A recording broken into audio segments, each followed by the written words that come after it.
everyone, to a surprise third episode of the Fight Against Boredom Starborne Players podcast. We are your hosts. I'm Feca. I'm Albendinger. And I'm Branxbro. Let's get this week's Fight Against Boredom started. This week's surprise episode is even more spoilers. We had Exorbitant on last week and made for a really great episode with plenty of brand new teasers about the features coming up for the tournament server. And we were really happy to see, at least I noticed in a couple of the Discord servers, there were some people taking notes on the episode. Big thanks to all you guys. We almost reached 1,000 views on it. You guys are freaking awesome, fantastic. Let's go for 1,000 this week. And now with that out of the way, it's time to introduce Not Branxbro to the podcast. Campaigning for P&Ms, giving us all the new juicy info this week to sink our teeth into. The man, the myth, the strategist, the legend, Snoogms! Thanks, guys. That's a lovely intro. So go ahead and just tell us about yourself, Snoogms. Give us... for people that don't know. About myself? Yeah. Who you are, what you are, for people that, maybe, this is like their first day trying to play Starborne. Right. What are you? So I am Starborne's community manager. I'm in charge of listening. I'm the middle guy between the company and the players. When you guys talk, I deliver it to the company. When the company wants to talk to you guys, I deliver it to you. I also do a lot of... I guess you could call it entertainment. Trying to keep things lively. It's a form of entertainment, at least. I'm also one of the game designers for Starborne, so a lot of the balance and content of the game is up to me. I'm tall and ginger. I don't know. No, that's awesome, man. Yeah, just being able to do like game balance stuff has been super cool. And I know, I think you do a lot of the naming for the buildings and stuff like that. And you had that really cool little opportunity you gave to the community to help with the naming and stuff like that. So that's all really, really cool, man. I do love to try and include the community whenever I can. That doesn't mean that all the suggestions get implemented. It depends on the quality of the feedback. How did that work out, by the way? So I'm actually glad you talked about that. So I had several suggestions. Many of them were almost good enough. So what I was kind of looking for is that somebody completed the whole whammy, like the flavor text, the idea, the mechanic, the name, so that I could just copy paste it. So if there were some that did 3 out of 4 well enough, but I didn't feel comfortable editing the idea and then giving credit to some person. So what I'm thinking about, there's one suggestion that I'm actually thinking about taking back to the community, but I've got to talk to the person who submitted it first and see if he's okay with it. Okay. So the idea, the name would stand, but there are a couple of other things about it that I would like to tune a little bit. Yeah, and some of that I think was the flavor text. I think a lot of that comes from the lore that I don't think a ton of people really pay attention to or do. What are your kind of opinions on the lore? Do you even know who created I think the only way to visit any kind of lore right now is to be on the official Discord and go to the lore channel. Is that right? That is currently the only place that the lore is visible, aside from a few places in the game. The flavor text on the cards, reference the lore, the descriptions of the factions have something to do with it. But currently, the lore of the game is kind of represented inside the game. And that's something we want to fix, but we don't have much time for it right now. Yeah, I mean, That's kind of one of the things of it's an alpha right now. So it's we're working on core mechanics of the game and making it fun. And then, I guess down the road, that would all be implemented and incorporated. It also, I guess, by waiting on the lore stuff, it gives us a little bit more time to flesh things out a little bit better and really tie the world in, Yes, because if the lore is too set in stone, then it's difficult to adapt new things, because like you said, the alpha keeps changing. It's so rapidly changing that if the lore was completely set in stone, it would be hard sometimes to make new things match the lore without having to create new lore pieces or new avenues of the lore. That being said, we are probably going to take a stern look at the lore in the future. Yeah, about the only two things I can think of off the top of my head is like I know about the Bortz card and how they're like people with a disease that are able to go close, or they're like dying anyway. So you know how that came into the game? How did that? That was actually an organic development from the players. So really? Yes, so there was, I believe, in Alpha 7, and I think it was Dull who started using an excuse for being aggressive against somebody was that they had the space flu and it needed to be contained. And that just became like, when you attacked somebody out of the blue, I was like, well, I heard you had the space flu. I'm sorry, man. Just cause for more. Yeah, that's awesome. And because people, like the players, loved it, so we just, took something the players loved and placed it in the game. That's awesome, man. The other one I can think of is Children of Mars. And I think it was, which actually that card has been, I think it got totally changed. What is that one for? I have no idea what that... I gotta go look it up. I don't quite remember. There are two Children of Mars cards in the game right now. Mm-hmm. There's a Gwen Rebus, and then Malestrat. Yeah, the little kid with the weird creature thing, and the little girl with the knives that's eyeing you menacingly.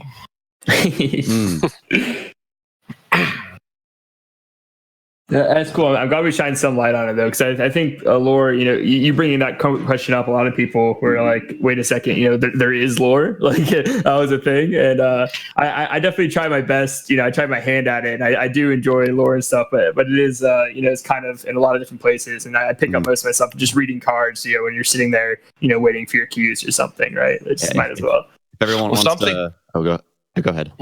Something we're doing with the new planner is that all the buildings are going to have flavor texts. So there's going to be a new avenue of introducing hints or glimpses into the lore of Starborne there. Cool. And secondly, one of the things that I was mindful of while changing or rebalancing the factions was to create a more sturdy identity of each of them. So I did a couple of things there. I was a little bit creative with the UI to kind of convey what the factions are. Yeah, I actually really love that. Now, that's kind of what I was going to get into next with kind of the lore of like, really giving these factions something that, you kind of are, you're part of, or, like these are, I think there's a lot of room you could really move with the faction in general. Mm-hmm. So that's cool to hear for sure. I mean, I think you touched on two separate things there, both potentially new buildings and something with factions as well. So to end the lore discussion then, if anyone actually wants to go check out the lore that is available, it's on the official Discord. It's the third channel from the top. You can't miss it. A lot of good reads if you're just waiting for ships to come back and nothing to do, which is fairly surprises. Yeah. So yeah, you just touched on you talked about factions, and then what was the other thing? In buildings and the building text. So, because I guess this is a good opportunity to, kind of give buildings more flavor text, because I guess they're being entirely reworked, as, we kind of touched a lot on last episode. Is there anything you kind of wanted to add to, I don't know if you were able to listen to last one, or if you have any other opinions on, kind of the game design idea of going this new direction with the building planner? So there's a lot of things with today's planner that we simply don't like. The chief being that the choices that are offered to players are so restricted. We wanted to open up, player choice a lot more. One of the things that the planner is meant to do is that new stations that you create throughout the game are interesting, regardless of what point in time of the game you're creating them. What's happening today is that you kind of build, a couple of mining colony stations, and they're pretty much identical. You build a couple habitation dome stations, and they're pretty much identical. And then you just build heavy ship assemblies with minor deviations from some templates that you have. And then, after station 6 or 7, the rest of them are just pretty much copy-paste of what you've already done before. So what kind of this new system opens up for is like, not only is it breaking that mold of exactly what it is, like you build your first station as like maybe it's like a 138 or a 139 or something. or God, those numbers are terrible, but you get the point. It's I can't math right now. It's breaking the mold of that, and I feel like this new system allows for not only like immediately destroying the meta, but like it's more open ended, and you can much more easily rebalance that in the future. It sounds like it becomes super easy for us to introduce new things because we don't have to remove anything or rebalance a whole path. Yeah. We just add a new building. That's it. And if a building, for some reason becomes obsolete, some mechanic gets removed or changed completely, we can just remove the building. Right. So like in the Dominion tree right now, I'm sure you guys have a decent amount of gaps considering how a bunch of those like, oh, these buildings no longer take labor, and like, oh, well, that's not a thing anymore. So being able to replace, you're already replacing that, but it is cool to be able to actually just add like, okay, let me just throw in like, it's just like policy cards, right? If you want to make a new policy, just throw the policy card in there, right? You don't have to be like, oh, make sure this is a 9 long tree or 8 long tree. So that's cool. So let's actually maybe dive into some of these buildings. Yeah, well, we have some we didn't do before, but also if there's any building you particularly like that you kind of tease that you want to already go through, or anything else, we're down, man. Sure. So kind of the first thing is that one of the big changes is that you can build a station that is entirely compromised of the same path buildings. You can have a full military building, a military station, or a full domain station, or a full industry station. So there'll be enough buildings for that many. But I think there's 13 buildings, or I guess nine of one type, and I guess the resource buildings, right? That's still kind of no. You can build 13 buildings off the path you want to. So your station to be. So y'all got to be adding a lot more new ones, because right now there's only 9 of each. So that means you're finding. Yes. Well, there's 9 of each. That's already been done. There's actually more than 13 buildings of each. So can I also maybe assume that you're probably taking a lot of buildings that exist now and you're just reworking them into the new thing? And can I also then assume that you've taken some buildings like and you've split their duties? So like, whereas you'll have like the domain tree for like building or not building, but for supplying your scouts and recons, are those like 2 separate buildings? Yes. For example, like the shipyard does no longer exist. If you want your station to build a certain type of light units fast, then there's a specific building for each type of the light units. So there's a military building for patrol ships, and there's a military building for corvettes. So yeah, you can really specialize then. Yeah. I like to see that a lot.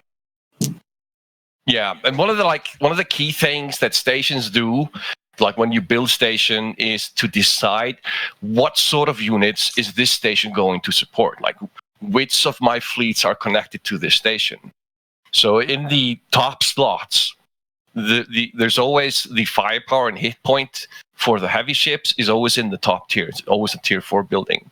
So one of the 3 slots in the top will usually be reserved for some type of heavy ships for you that you want this station to support. If you want to min-max it. We do want to min-max it.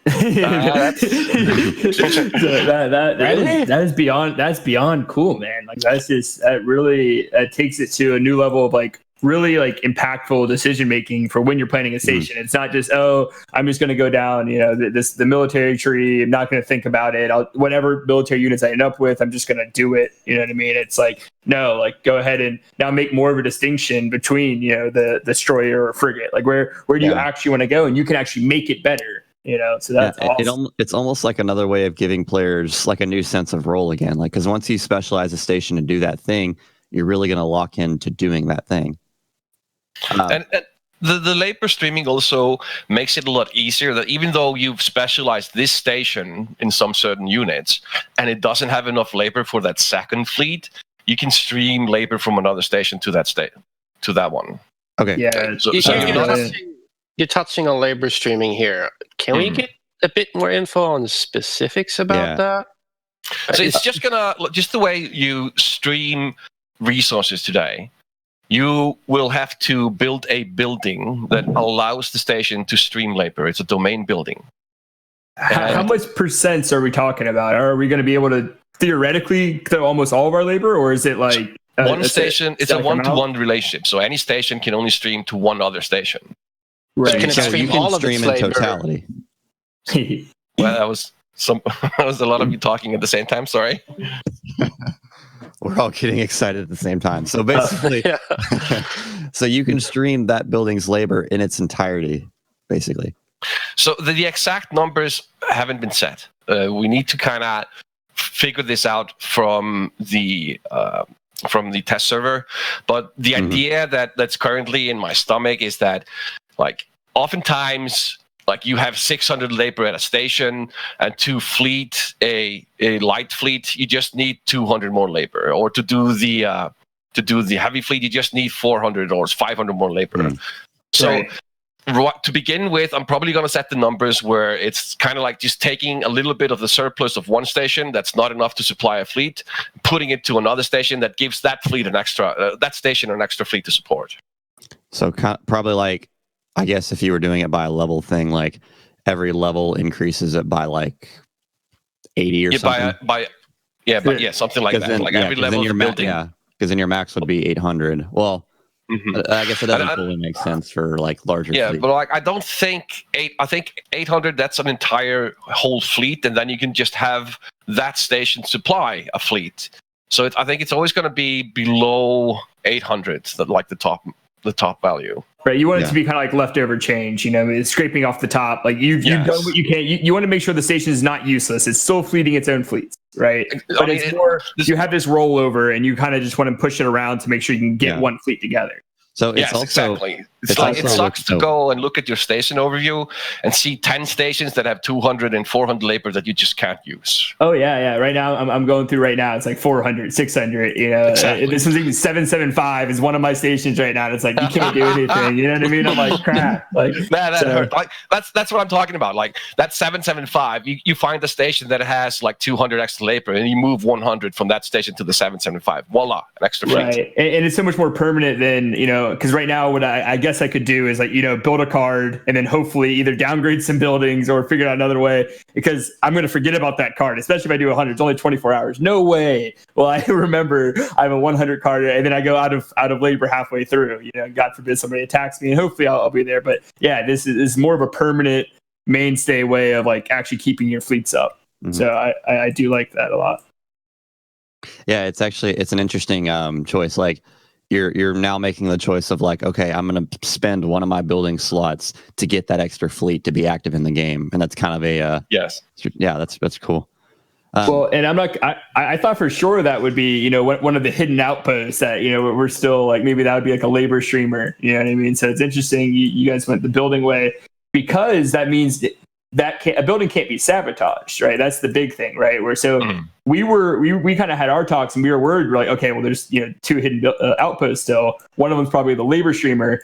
How bad are we going to murder people if we go ahead and just sabotage all of these things, right? And then, like, how does that work? Does it cancel it? Does it like do whatever else? Does it cancel only for a certain amount of time? Does it like when they rebuild it? So that gets a lot of that like crap work out of the way. You know what I mean? So you can kind of just this building. It's simple. And now I can go to sleep at night not thinking, okay, my labor transfer buildings aren't being sabotaged, right? So currently there are no outposts that directly affect the streaming capability of a station. Okay. So, but should a station, go that streaming labor to another station, if that station goes into negative labor, the stream will be canceled. Ooh. So okay. if you have a habitation dome and a mining facility that are giving you a lot of labor and they get sabotaged and that station is streaming, it will stop streaming. Okay. Yeah. Okay. That makes sense. So it's not just stopping kind of the current station. If it goes in negative all, it's just canceling the streams first of all, and that might bring you back up to normal labor. Okay. So just like in today's game, going for somebody's labor can be very effective. Oh yeah, we love that aspect of the game. That really brings sabotaging into the realm. It's no longer there's still a critical mass part of the game, but that takes away from some of it. Like, oh, if half your hammer now goes away because I've sabotaged some of those, I have the bigger scout fleet. That's a different way of going about war. Something that, like, as for our gameplay, I have never actually myself considered defending my own labor, but we've always considered it as a possibility to destroy someone else's. So oh, we've done it. Yeah, exactly. Time, right? get a spy report on who's supplying what stations, where we're going to jump our FAB. We're going to jump our FAB where, the biggest player, right, try to knock out his labor stations, and then hopefully the fleet doesn't get to you in time. It's such a juicy high level play. I love it. Oh yeah, I like that kind of stuff a lot. And that's something, maybe a lot of newer players aren't really considering, or even newer leaders. What options do you have in your bag of tricks, really? You know what I mean? That's something that I don't need to fight their full fleet if they can't form up their full fleet. So. Oh yeah. I know I'm going to take a short step back with this one just to talk about the building planner in general. Before we go back into more specifics, but as I guess you'd call this under the topic of immersion, feeling like when you get into a space game, the idea is you want it to feel fairly limitless because it's in space, it's future tech, right? Sci-fi. Yes. So the idea of the building tree that we used to have, or I guess that we still have, and that we're throwing out the door. It's kind of this odd limiting thing that you would think in a future society, you would be able to, make other things work, right? Maybe if it was a core systems thing, you're building core systems, your game driver, what's your not your driver, whatever engine you're using for your game, you need to build that system first before you can then build other things. But it's it's just a building that you can independently place. So moving to this new building planner where you can build whatever you want, wherever you want, I think that's a much more unlimiting thing for the player that kind of helps with the immersion of it. No longer does it feel like there's this odd, strange system that's what's an administrator? Yeah. It's a little bit more. It's also a lot more forgiving. I mean, if you build the wrong building, you don't have to downgrade your entire tree. You can just take that building out and swap it out for something else. Further down the road, there might be a building in a station that was very useful in the early game, but now you might have use for another building, and you can swap them out. Yeah.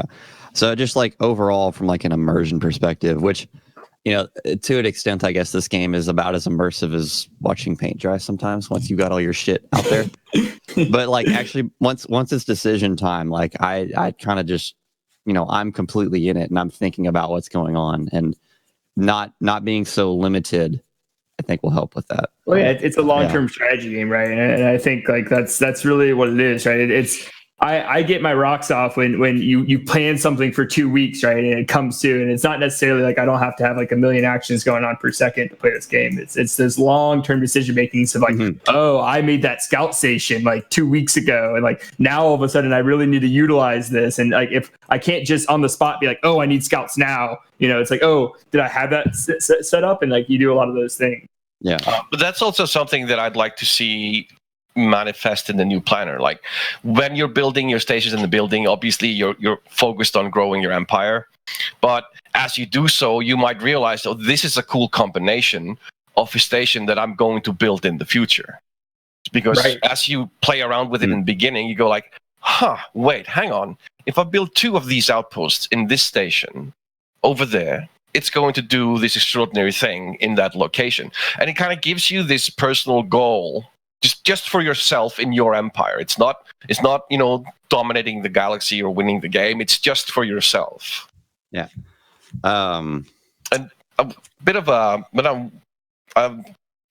one thing that nobody's mentioned so far that I've seen, at least, is that the production buildings, the labor, the metal, gas, and crystal refineries, they are accessible. They're basically all the 4, we had 4 of each today. They're all going to be bunched up into one building, and you can build it to the top from station level 1. So getting a lot of labor into a station, or just setting the base production to a good value earlier in a station's life, is a lot easier today. Yeah, so that's actually something I kind of touched on with EXO, but he was I don't know what all I can say. And then you kind of mentioned earlier you could have 13 military buildings. I'm assuming that means metal. Now the metal refinery may become a military building, and on those bottom ones you could have 3 per se. Is that a possibility we're looking at in the future? Or is it still kind of one of each? I'm sorry, no. Okay. So one of the things that we like placement of stations matter, that they have to look at the resources around them. Right. If you could decide these 3 slots in the beginning they only accept, one of them only accepts metal refinery, one of them only accepts gas, and one of them only accepts crystal refineries. Because we just want that base production to be in the station, but you have to kind of look at the area around yourself to see, like, I'm going to build this station here because it has a lot of metal, and I want to produce, metal-based ships. Okay, and you're condensing them, so I'm assuming like you'll manage all the rates and stuff. Are you guys still keeping it like a 1 through 10 thing, or since you're condensing 4 buildings, you're not going like 1 through 40 or anything crazy, right? It's 1 through 10. And then one of the things that I don't like about today's planner is that you have buildings that go to 20, which kind of break the mold. Yeah. So today, all buildings will go to level 10, and all the organizations are just basically 1-level buildings. But they have a lot longer build time and a lot higher resource cost. That's awesome. So, but what that kind of confirms is the recreational area or whatever it's whatever one of the 4 labor buildings will, even for a capital, will only go to 10. Yes. So that's one of the things that we have a few solutions for, because we want the capital to be your main labor producer in the game. And right now, the easy solution for that is to have a capital unique building and let that just take care of the rest of the labor. But there are some other solutions. We just haven't nailed it down just yet, but it's easy to implement, and we just need to decide exactly how that happens. And also, I remember from your previous podcast, you guys were wondering about that 4th production slot. Yeah. That slot actually accepts any of the 3, metal, gas, or crystal, whichever one you want. So it's like the wild card slot. Okay. Yes. So when you open up that slot in a station, that's the building you get to, like, I need more gas. There's no gas around this station. You said open up that slot. So does that come with station level, or is that a building that enables us to use that slot? That's a UB. Ooh. Or was it? Wait, hang on. Wait. So you a company maybe? It's an organization. Okay, sorry, an organization. Sorry, this is new verbiage. So the organization unlocks that 4th wildcard slot. Yes. Wow, that's awesome. And I'm guessing that's going to be like an organization that requires industrial buildings. Yes, it's a tier 3 industrial organization. It's called Sriracha Brothers. Oh my God, that's a production slot to your station. Man, that's beyond cool. I forget. Are we able to do multiple organizations these days? Yeah, 4 tiered organizations. So basically, every tier you have to choose between like tier 1 military domain or industrial organizations. Okay, so you get 1 per tier. Yes, but there's many organizations in each path in each tier. So there's always at least 2. And sometimes there's 3 per tier. Oh man, that's beyond cool. Now I don't know. I kind of touched on it, but so the resource buildings though won't count as one of the unlocking feature for a tier. No. So the metal. So that one. So you're not getting some other bonus there. I'm just trying to make sure that's all even playing field. So realistically, there's 9 total buildings that affect your slots for your organizations. And I think you need 6 for the top one for company organization, regardless of the number. It's kind of up there, right? And so I'm trying to kind of get my head around, because that's just so cool, man. That organization. Wouldn't there be 13? Right? And you have 13. The 13. The bottom 4 are the 4 resource buildings and industrial, right? No. The bottom 4 are just path-specific buildings. There's a special row of buildings that have nothing to do with they're just general buildings. That's where the production and the Empire unique buildings, the YUPs. Yups. Yes, we got a confirmation, guys. Write that one down. Yups. Yeah, you better not cry. You better not cry. Oh, yeah, that was a good one. So, there you go. So above that row, there's 4 tier 1 path-specific buildings, and then 3 for each of the other 3 tiers. Okay, I'm trying to pull that screen up now. I posted it in the our chat channel. Yeah. Okay, yeah. So in my head, I was removing that bottom 4. So there really is 13. I've said not several times about this, but this, man, oh my God. So it gets back into kind of what I touched on last time too, about I think you have 6 is the max, and there's 13 total choices. So you don't even need your half years. You could do 7 domain, 6 military, and have 6 military organizations because you can max 4 military organizations. I'm sorry, yes. four. So yes, you could go, devote 7 buildings to one path and get all the outposts from that path, and then the rest, the other 6, you can put any other path into that and get all the organizations they unlock.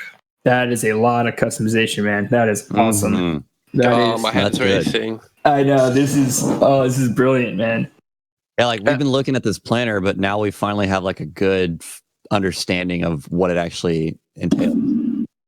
Yeah, I've been, I'm uncertain if my teasers were a good thing or not. I know people like them, but giving out half the information all the time led to a lot of frustration for some people. It created a lot of discussion and content on Discord, but I'm not sure I'm going to do it that way again. We got a lot of speculation. Yeah, we've been talking about people got really upset about the extra stealth thing, for example. I think that needs, more rigid clarification of how that's going to work. Honestly, though, I think it worked out pretty well because it's like you go for about a week or two where you let them like contemplate with half the information, and then when you fill them in, they're like, "Oh, okay, that all makes But it also helps me, I get to see all the negative stuff that people think of, right away. Like, what about this? What about that? And, me sitting alone going over this whole thing, Starborne is a very ambitious project for a small company. And we've always, and like from the start, we've always wanted to have a good relationship with the people who are passionate about the game. And the only way to do that is to empower them and let them know that we listen. So many of the things in the game come from the player base. There's a lot of content that's been changed or added, or impending changes that people go like, wait, hang on, that might not be a good idea, and we go like, oh, okay, that might not be a good idea, and withdraw the change. So I love listening to the community. I love to be involved and listening to the people. And one of you guys talked about this. Some people might get really negative and angry, but we have to remember the only reason they become that way is their passion for the game. Sure. So it comes from a good place, even though they're upset. So we have to remember that. So absolutely. When the community grew tremendously over Alpha 9, we had to shut down the suggestion channel because it was basically just false. Because there's no way that me or one other person can go through the entirety of suggestions from hundreds of people and give them a fair assessment. So I'm loving the new feedback board that Nivrak made for us. Oh yeah, I think the feedback in general, I've obviously loved it. I have a few up there. It's just cool because it really does condense. Like, okay, what does the community actually agree on? It's not just whoever says it the most. It's like how much support, even if people that don't talk a lot, they can kind of still, give my vote a little bit by saying, hey, I agree with that. I might not talk every time, but I play the game a lot, and this is something I do agree with. So I love the new feedback system. Yeah, props. I'm very happy about it. Because it's condensed it, instead of now stuff I can't even read. Because I try to. I'm on way more than I'm proud to admit, but especially the Discord. But even I can't keep up with this, and I know it's you guys. More of your just actual job, so you can do it too. But it's you can't keep up with it. It's just so much to deal with. So even just going through the feedback ideas, which is just this sort of put it up, it's still relatively manageable. It's still tough. I don't always get through all of them. I try my best to, because I'm obviously committed as well, and I like to talk about these type of things. But the top feedback is I've been all over. Looking back at the Ubes real quick. How exactly does that mechanic gonna work? Is it gonna be like a card that you put at the top of your station? Is it just No, I hated that. There's a building, but it requires a card, and the card has some condition, and then you get the card, and now it's in your inventory, and now you place it there, and now you can build the building, and then you can build an outpost. It's just like a convoluted process of opening up something that should just be simple and fun. Yeah. So here's how the Ubes are gonna work.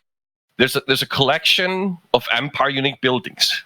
Those buildings, each one of them, you can only build one of them in your entire Empire. Every station has a single Empire unique building slot. So those buildings, you have to kind of decide. So let's say you have a Ube that unlocks a second tier 2 outpost. you're only ever going to have that in one station. So not only are you deciding which station, you're going to go like, wait, do I want 2 scanners here, or do I want 2 missile batteries, or do I want 2 trading ports? Like, what is my focus? Okay, looking at the building planner, I see that unique slot now. Yeah, go on. And all that's got to go to level 10 is the other interesting part, because before it was all just level 1, right? Yeah. No, they are single level buildings. Their only function is to unlock something specific for that station. Okay, so the picture that we've been looking at, where it's unique gunship assembly level 9, all that's wrong. Placeholder. All of these are placeholders. You shouldn't put too much stock in those. Of course. But just for clarification for the viewers, when has seen that, right, you're not going to know that's necessarily, because I don't remember if I read it wrong or something like that, but I believe gunship assembly you said you'll be able to have on as potentially a company as well, or something like that, right? Or you'll be able to have it technically on every station. It's an organization, right? But it requires the heavy ship. Yeah, that's no worries. Yeah. It requires the heavy ship assembly. So like building it where you don't have a heavy ship assembly makes no sense for you. Right. Okay. Yeah. So that's going to be. But it basically means you could build gunships in more than one station. Bombers for days. But there's the drawback of that, of course. I mean, gunships take a long time, and if you're walking down 2 heavy ship assemblies of building gunships, you're not building the other ones. Yeah, well, you also don't have now kind of how you set it up, right? As an alliance, everyone has to make their gunship assembly currently in the game.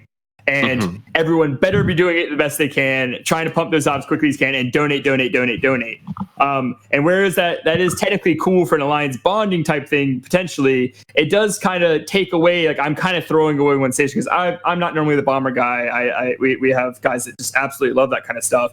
But it's like, they're kind of reliant on other people. You can't really be a bomber if you don't have an alliance backing. And so this kind of gives you the opportunity to, if I want to set out 3 stations to make bombers, but it also takes away from, you're not really requiring, and, we may talk about everyone's got the different strategies, but now there's actually, different strategies to, we need to make sure X amount of people are building bomber stations, or else we're not going to have bombers, because it's not just such a given now. It's not such a just expectation that you're going to have on your alliance. I love how that opens that up, and the ways you can go about it, especially as leadership. There's a caveat on that. So one of the things, like 2 of the most, my major testing focus once the planner goes live on tests is going to be on 2 things: resource balance and station bombing.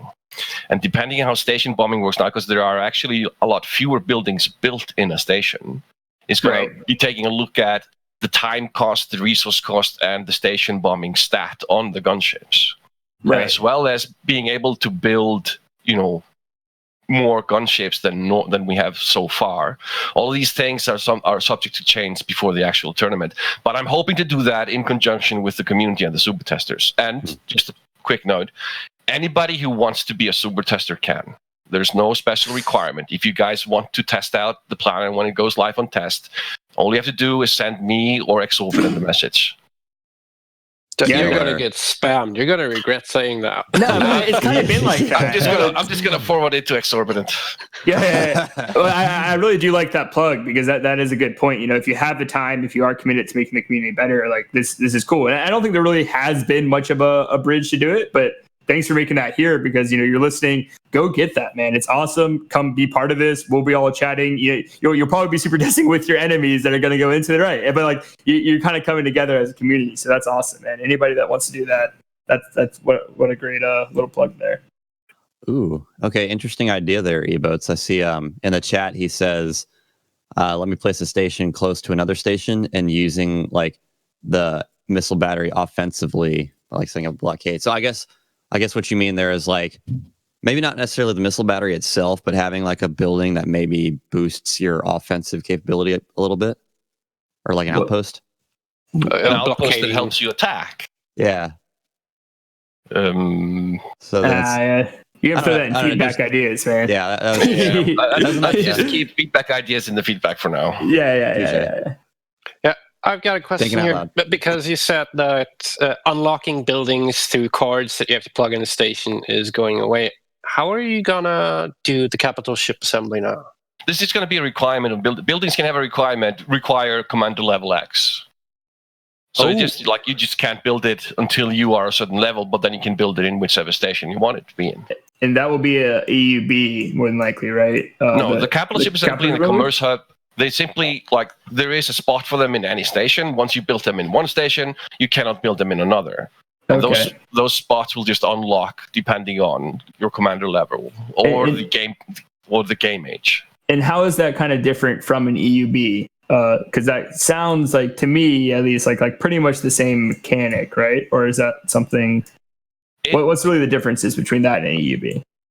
The difference isn't that great. It's just that you would perhaps like to build the commerce hub in the same station as you use a YUP to unlock an extra station or an extra organization. Yeah, okay, that makes sense. So you're letting them double down. If it was a YUP, you wouldn't be able to do like a commerce hub and 2 Stargates.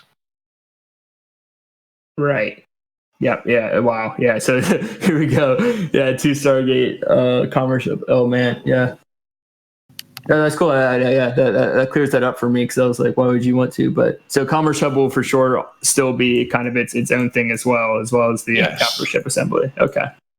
Can I also try to like clear up the graphic a little bit on the new station planner?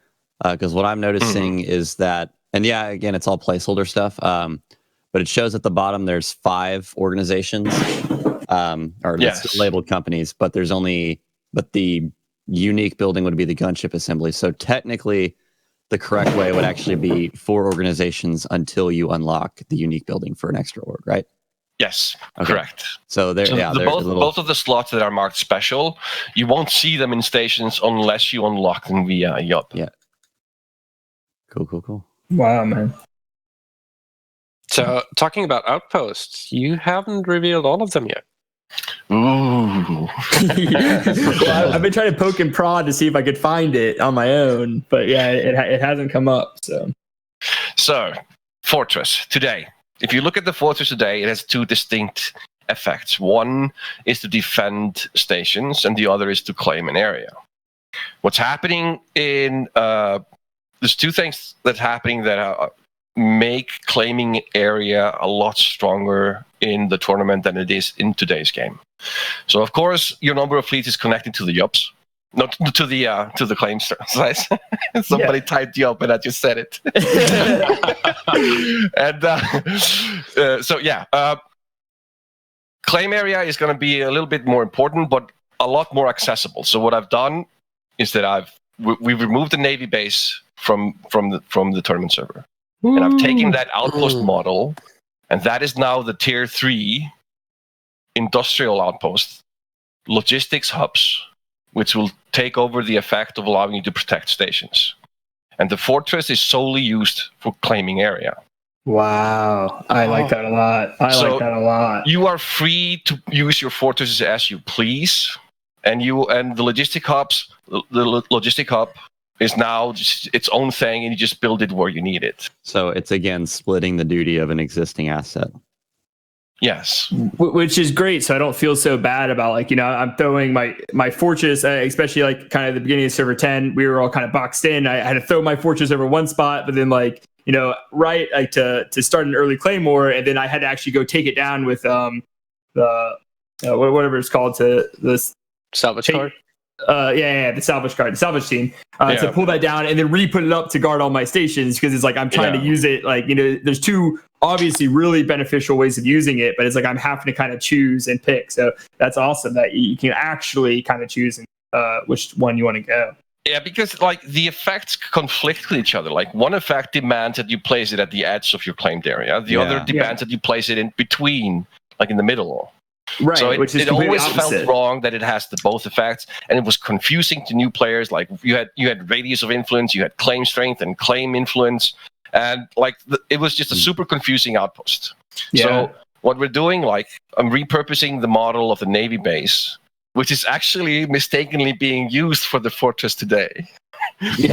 For the logistic hubs, and the fortress hub, which is mistakenly being used for the Navy base, is going to be placed on the fortress where it should be. So another thing that's going to happen, why claiming area in certain stations is going to be important, is that you're going to have fewer stations on the tournament server. Yeah, right. That's a whole nother how far are you allowed to tell us that, is there kind of a percentage you're looking for, or like a solid number that you like? Or so let's take, for example, like the top 50 players on server 9, if I remember correctly. Like the average in the top 50 players is like 13 stations, while the top was like 16. I think one player had 17. So like the good players were like, not the good, like the most dedicated to influence, they had 15, 16 stations, 14, 15, 16, right? Mm-hmm. So that average of 13 is probably just going to go down to 12. And instead of going up to 17, you're going to go up to maybe 15 in the top end. But there's no way to measure that beforehand with precision. Right. But what's happening is that the total influence of the average station is getting reduced from 1,083 influence to 950 influence. And secondly, the daily XP for each daily challenge goes down from 30% to 25%. I'm actually a pretty big fan of that one. Just it feels so bad when, say, if you went out of town for a weekend and you missed 2 of those days, and it's still gonna hurt, and you should log on every day. Like that's the idea, right? Any game you play, you try to get that. But to at least bring it down a little bit. Yeah, we're not like reducing it by everything. We're just gonna like the importance of building station 15, 16, and 17 isn't a game decider for you as a player. By no means, people often overestimate the impact of losing a station. Oh no, my game's done. But that's so far from the truth. It's purely a perception thing. Branxbro knows that. Well, especially with TCs, right? Yeah, I mean, you just get your station back, pretty much, right? Oh, you just gave me IP, like, you know what I mean? Like that's kind of how it goes. So with fewer stations overall, spending some assets on some station or claiming extra area is going to be more important. Right. So we're distributing the number of fleets. You're going to get them faster in the beginning, but after like 32, 33 fleets, you're going to require almost a whole station for each fleet after that. Oh. Now, how in general with these levels, so you're just kind of slowing down how fast you level up? Are you guys still looking at stuff like, getting that second station? Do you guys have a kind of a sweet spot? I think now it's around 24 to 28 hours. Are you trying to also extend that out, or are you just trying to really cancel out more of the later game where you're getting them and they're not really becoming useful? So the second station is something that we really want people to build relatively fast, like on day 2. Cool. Right? Yeah. And the way we do that is by accelerating that process via the tasks. Okay. Right. Well, we're giving experience points in the task, which basically are there to boost your process towards your second station. Right. Okay. So it's really just, you like kind of how the vibe of the early mid game's going. You're just trying to slow down, like as you kind of reach out, right? And that's what it kind of seems with stations just having less influence. But the other thing is, you said you kind of brought it down from like 10,098. How I'm looking at it, 87 to 950. Jesus Christ, yeah. But how I'm kind of looking at it is you're actually giving me influence, because before I was capping my stations at about 200 influence because I didn't want to waste my labor for a lot of them, right? Is that kind of stuff you're taking into consideration too? Because I might want to build all my buildings to level 10 now, right? There's nothing limiting me, right? So my stations are now going from 200 influence. But you have a lot of resources, and I know they are changing, kind of freighting up a little bit. So maybe we can actually move them better, so we're not just like we're just sitting on them. Might as well build my buildings.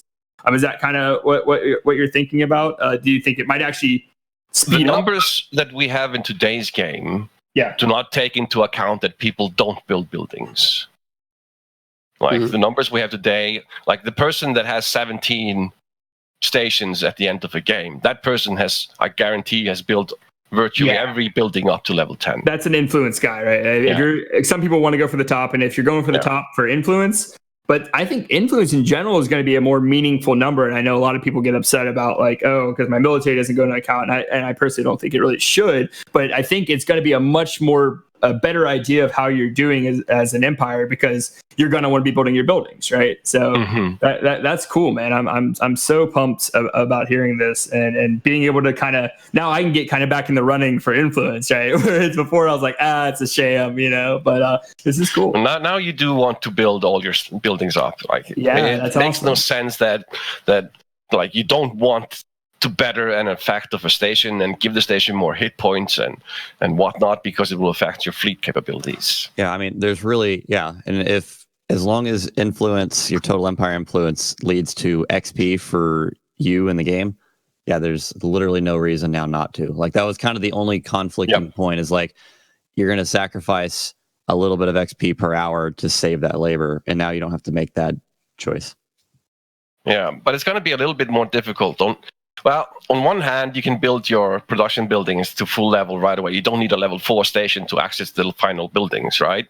It's going to take the same amount of time and resources, circa, but you can do it, without leveling up your station. Like, so if you have a bunch of build our cards and a bunch of resources you can freight to a station, you can kind of like settle its base production rather quickly.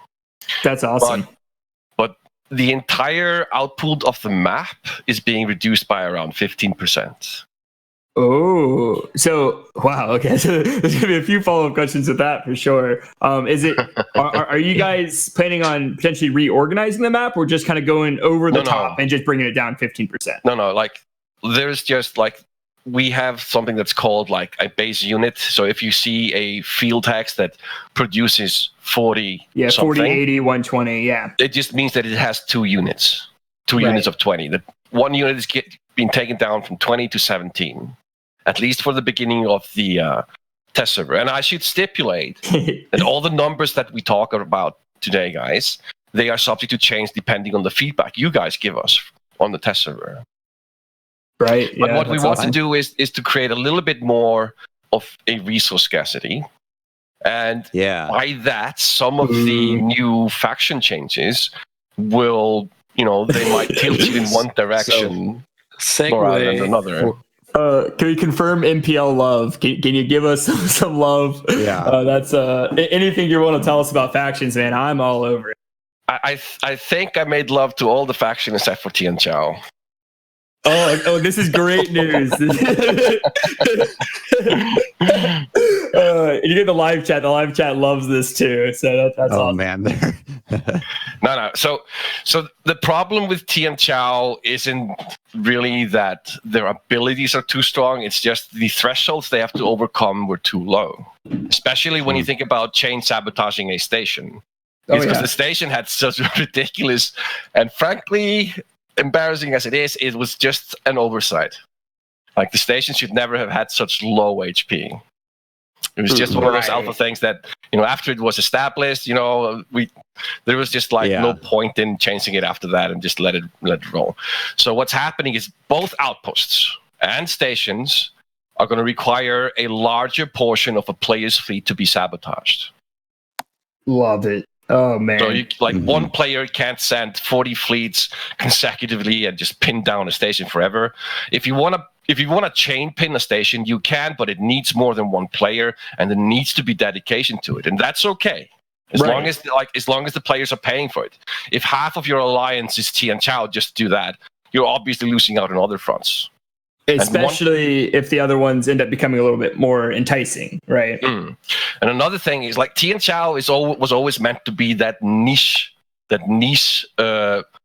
faction that an alliance would be hard pressed to do without, but wouldn't want to have too many of them. Right. Does that make sense? Right. Whereas now, I mean, I'll take as many Tian Chaos as I can get. Exactly. So I like that. Yeah. So do you guys want to? Very cool. Do you want to pour into the faction changes now? Yes, please. We're already here. That's perfect. I'm not sure how to do this. So okay. So first thing is I was just going to kind of lay out the premise of these changes. Aside from balance, like a faction needs to kind of address 3 things in general. It needs to have a say in PvP. Okay. And it needs to have a say in PvE for that player to have fun on his own. Right. And it needs to somehow, have its own way of affecting a player's empire growth. Right, so there's like these three foundations, and overall, of course, they all need to have balanced. So what's missing kind of now is kind of the identity of the factions. And what I've done is today, when you look at a faction, you just see like 2 abilities that's like plus hit points plus buildings, and that's all you see. So what I've done is that now you're going to see some fancy names like an ability called Law and Order. And when you mouse over it, it's going to show you what Law and Order does with a little bit of a flavor text about why this is a special ability of that faction. Oh, so it's kind of like, I guess, back in the day, like when you had the military, like the old tree system for your empire. It's kind of, they all did have a little bit of that flavor, and they kind of had names and stuff. So it's almost, just bringing that back, giving a sense of knowing what it is without knowing exactly the details of what it does. So Law and Order, we got this as like a keyword for, I'm guessing something like Tiancha or something, I don't know. Let me just say it, like the first change is like one thing like that that was conflicting was that like on one hand we had Frontier Legion, which was good at doing missions, while Atlas Syndicate also had the highest scan strength, so they were best at doing the missions for the Recon missions.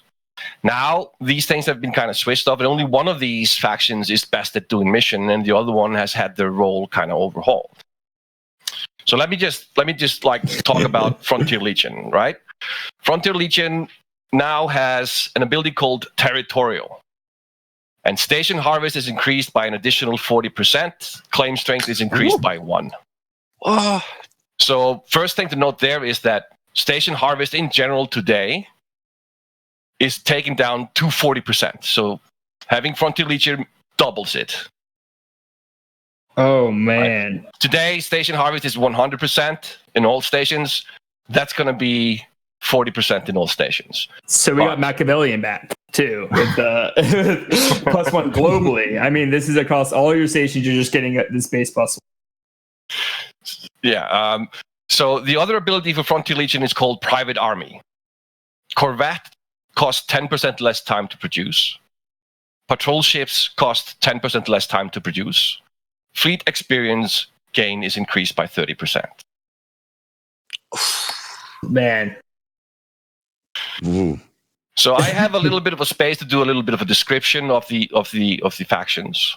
So the description for Frontier Legion now is, from what was once the largest private military on the frontier, a nation of militaristic values has risen. After centuries of nomadic mercenaries, legionnaires have embraced permanent settlement. They now fiercely guard and devotedly nurture their territory. So there you kind of like have this little small segue about who they are, where they come from. And when you mouse over the ability of Territorial, you'll see the line, the Frontier Legion has emphatically embraced a life of permanent settlement. Station Harvest is increased. Claim Strength is increased. Wow. So you kind of have these little excerpts about who they are and the explanation of their abilities, how it ties into them. All right. Shall we move on to Atlas? Can I actually take do you want to question? Whatever you want to do, guys. Okay. One quick question, because you mentioned that with Fleet Legion or Frontier Legion, fleet experience has increased 30%. The current meta for making your fleets higher level. Yeah, I know where you're going. Straight up just chain sabotaging like a nearby outpost for like insane XP. Yes. So that's an annoying side effect. So I don't know if we have time to enter code that prevents you from gaining experience from sabotaging offline outposts. If we can, we will. If we have time for it after the tournament starts, we will. But that is not intended behavior. Okay. But that's kind of how you want to attack that problem, though. More just taking away XP, not really dealing with like, because I think it's changing the fleet type is really, because that'd be cool if it's just the scouts doing that. But you just do that to scouts and you switch over to a carrier fleet, pay the 2 command cards, and you're done. Remember also, like, it's going to be more difficult to sabotage stuff. Yeah, it's going to require more fleets. They're going to have more hit points. So it's not going to be as abusable. But if you are building corvettes if you are building scouts as Atlas, or if you are building scouts as Tian Chao, you still have access to this unfortunate situation. But it's not the way we want it, and I will be looking into some way to mitigate that. So that this bonus of having extra experience should be meaningful. And there shouldn't be a workaround in the game that removes how cool it is to just, because leveling up your fleets gives you more HP, gives you more speed, gives you more firepower. It's an all-around great ability for a militaristic faction that the Frontier Legion is. Right, because I've never even considered Frontier Legion as that 30%. I've just been like, that's literally whatever. I'll just sabotage a few more outposts. It's whatever. So that's cool. It is cool that you're looking at it. You've seen it, obviously. So let's move on. Last comment on that. What you're saying basically is that make sure to do that at the very beginning of the tournament server before they patch it by the end. So, no. At least. If you're going to do that and you're not going to be a scout player, you'll be forced to build several fleets of scouts to do it properly. At least a higher number of scouts, much higher number of scouts than you have before. Because this requires code change, and our schedule is already overflowing, as you can see. The test server isn't live yet, so there's a slight delay there. So I can't promise it, but this is not intended behavior, and I don't like it. If need be, I can just lower the amount of XP that you gain from these activities, but that would kind of be gimping the players who are actually going for scout playing. So I'm kind of in a conundrum, and it's just according to time. Hopefully we can do something about it, but I can't promise it, guys. Right. So this is a great segue into Atlas. Yeah. Okay, so Atlas. So I think I may have been over enthusiastic about writing the description of them. I don't think I have time for all this. Would you like me to read the description that I have? Yes, please. Whatever you feel like doing, we're open ears for, man. Okay, so I kind of feel like I'm telling stories now, but okay. we love it. Okay, the Atlas Syndicate is a financial conglomerate with extensive political ties to almost every other faction. Their connections, neutral political stance, and favorable tax environment attracts every kind of organization and has made Atlas incredibly wealthy. Whether in business or conflict, Atlas doesn't leave things to chance and keeps a sharp eye on their surroundings and their target surroundings, and will dominantly suppress any chaotic behavior that threatens their regulated way of living. Oh, man. That's so cool. Oh, wait, hang on. The patrol ship for the Frontier Legion. Yes. Wait, did that change? Wait, hang on. Yes. So it no longer gains 2 speed, guys. The paths for Frontier Legion get 20 firepower. Oh, man. That's way. It's more significant. Yeah. Back to Atlas. Curveball,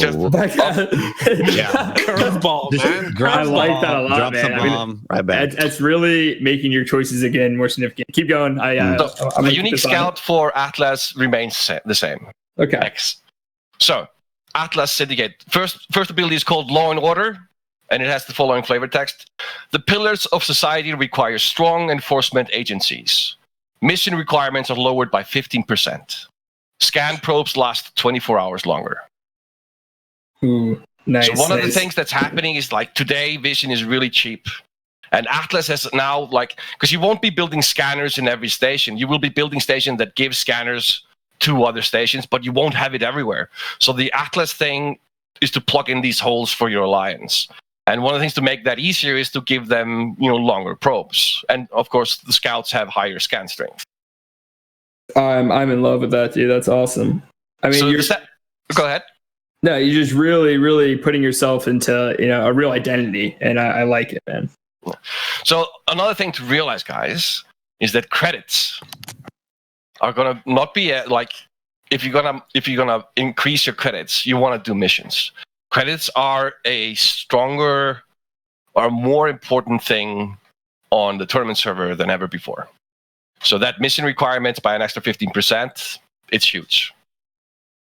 Yeah, I mean, it's big anyways, especially in the beginning. If you're starting off as Atlas, not only are you getting, you can actually go before you have enough resources to put scanners out, you'll be able to do this, but you're also able to crank out these missions. And I think especially in the beginning where, if you're going off ESA, I'm just kind of talking that first week where you're not really under attack, you're doing missions anyways, you're really pushing forward for that. That's awesome. All right. Glad you like it. So The second ability for Atlas is called Optimized Bureaucracy. It has the following flavor text. Proficient accountancy increases the revenue of any venture. Resource cost for organizations reduced by 50%. Time cost for organizations reduced by 50%. Wow. Oh, Damn. man. Here's the thing, though. Organizations, they cost like 20% of the entire resource cost of a station to build all 4. Oh, They man. cost They're like 15% stupid. of the time cost of your entire station. Just to give you an example, if you building 4 organizations in a station will cost you 500,000 resources. So that's 250K per station that you save by being Atlas. Wow. Do you have the numbers on what it is like now, so we can get a good like kind of probably reference? about 125,000 per organization.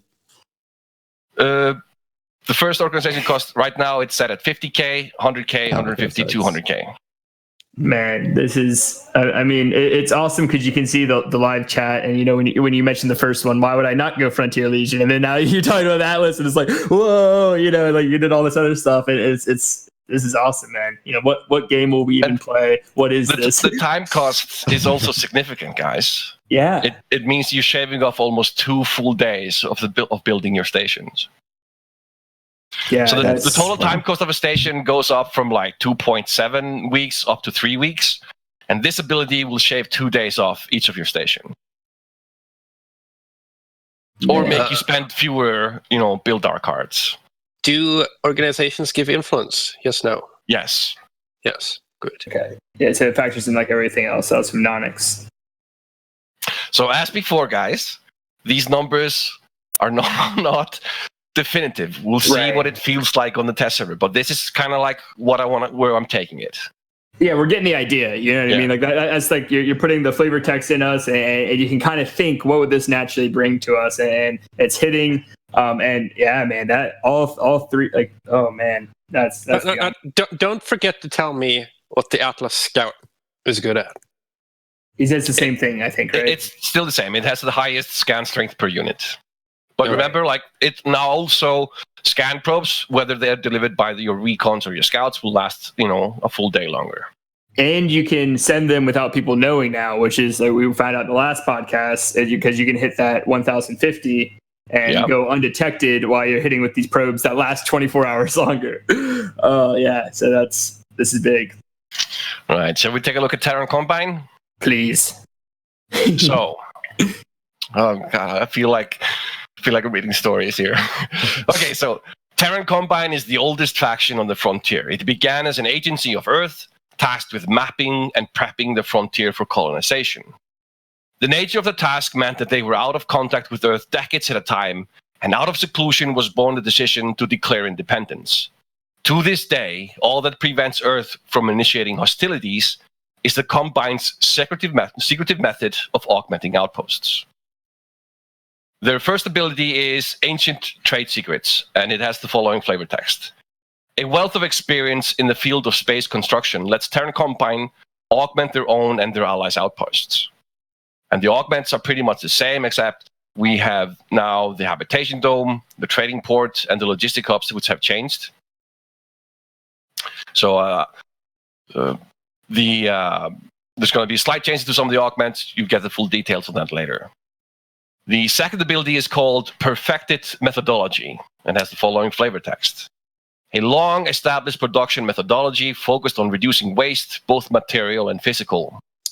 And that ability increases the base production of metal, gas, and crystal in each station by 125 per hour, increases the labor in each station by 125, speed while harvesting solar flares increased by 3.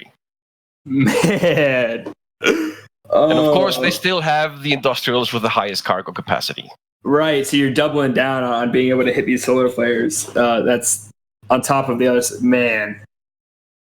And even the bonus labor, too. Just getting any kind of extra labor is always advantageous, especially with less stations. So, man. So the idea here is like they have... this is like kind of faction that they're very industrial. They have like perfected their operations. Nothing is set to waste. While their like per hour bonuses aren't overwhelming, They kind of set the baseline for all of your stations right away, and they have the ability to fetch solar flares that are further away in the first few days than anybody else. Yeah, that's pretty big because I think the initial thing, it kind of is overshine this base resource production, but I think over a lot of things, especially when you drop a new station, those base resources will help for sure. You know what I mean? It's going to get you going, and I'm in, man. I'm sold. I mean, you said all the resources on the map are going to get nerfed by 15%. Mm-hmm. Harvest is going down to 40%. So that extra resource income from that, that's... Are solar flares getting reduced as well, or no? Nope. There's no change impending for solar flares. Okay. No levels, like... they're not bringing back the old levels? Okay. No work on solar flares so far. Okay. Yeah. Right. Shall I move on? Onto the paid faction. So this is personally, I'm quite waiting on this because I'm definitely grabbing a faction for the tournament server, but I've been telling everyone I've been waiting. So this is all ears, man. Okay. So Salk here, and this is their story. An extremely aggressive paramilitary faction that has no remorse for the weak. That's it. That's what Salk is. Their first ability is called Organized Chaos. Salk lives up to its name by spreading chaos and terror for its own benefit. Plunder increased by 20% while raiding. Firepower and hit points increased by 20% while raiding.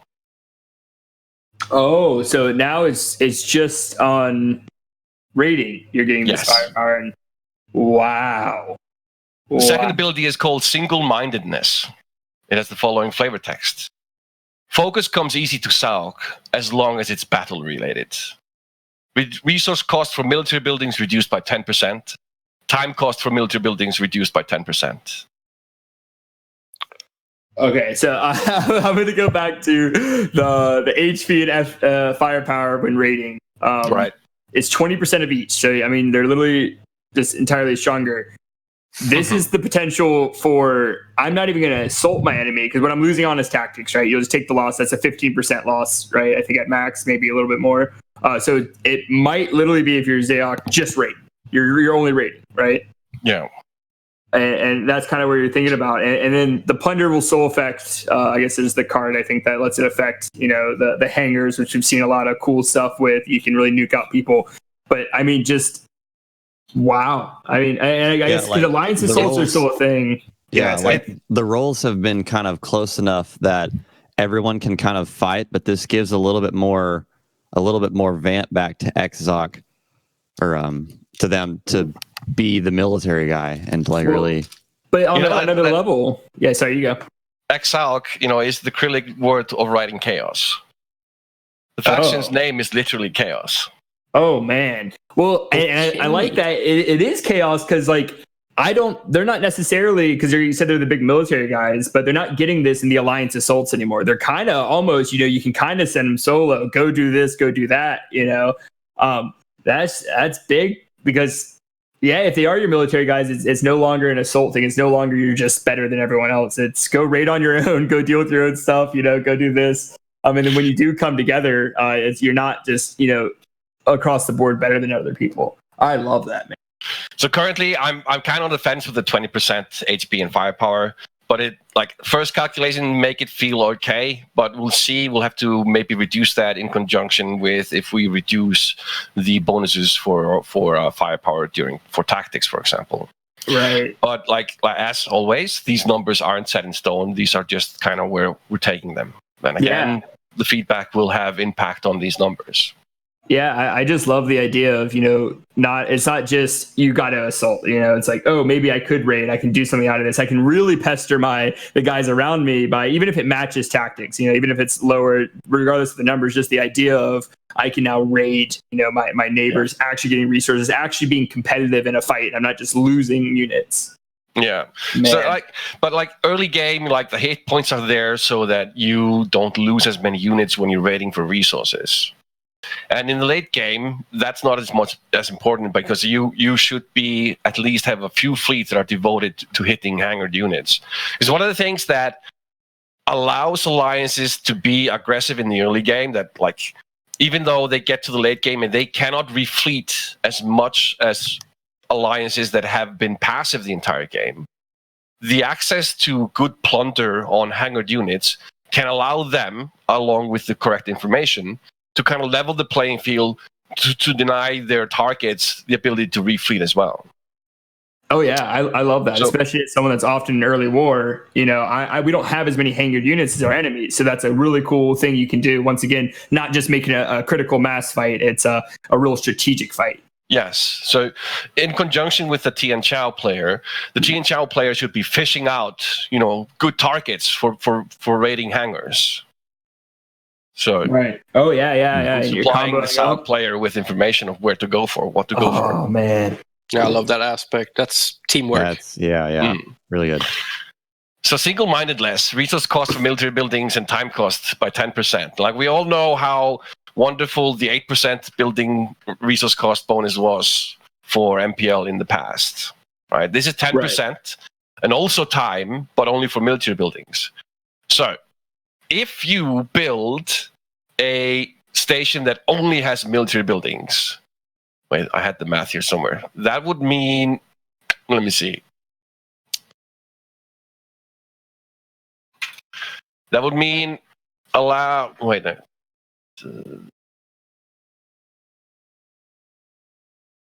here we go. Yeah, like your total time cost, you're taking off roughly 2 to 3 days, same as the organization thing, right? It's just above 2 days, but it's more resources. But also, you're not going to be building full military station everywhere. But let's say you play Sauk and your first station is going to be, it's just going to be a full military station. It gives you a little bit of an edge in the getting influence up faster. And getting having a fully prepped station for starting to build heavy ships right away in the beginning because you have a raiding fleet. That's awesome.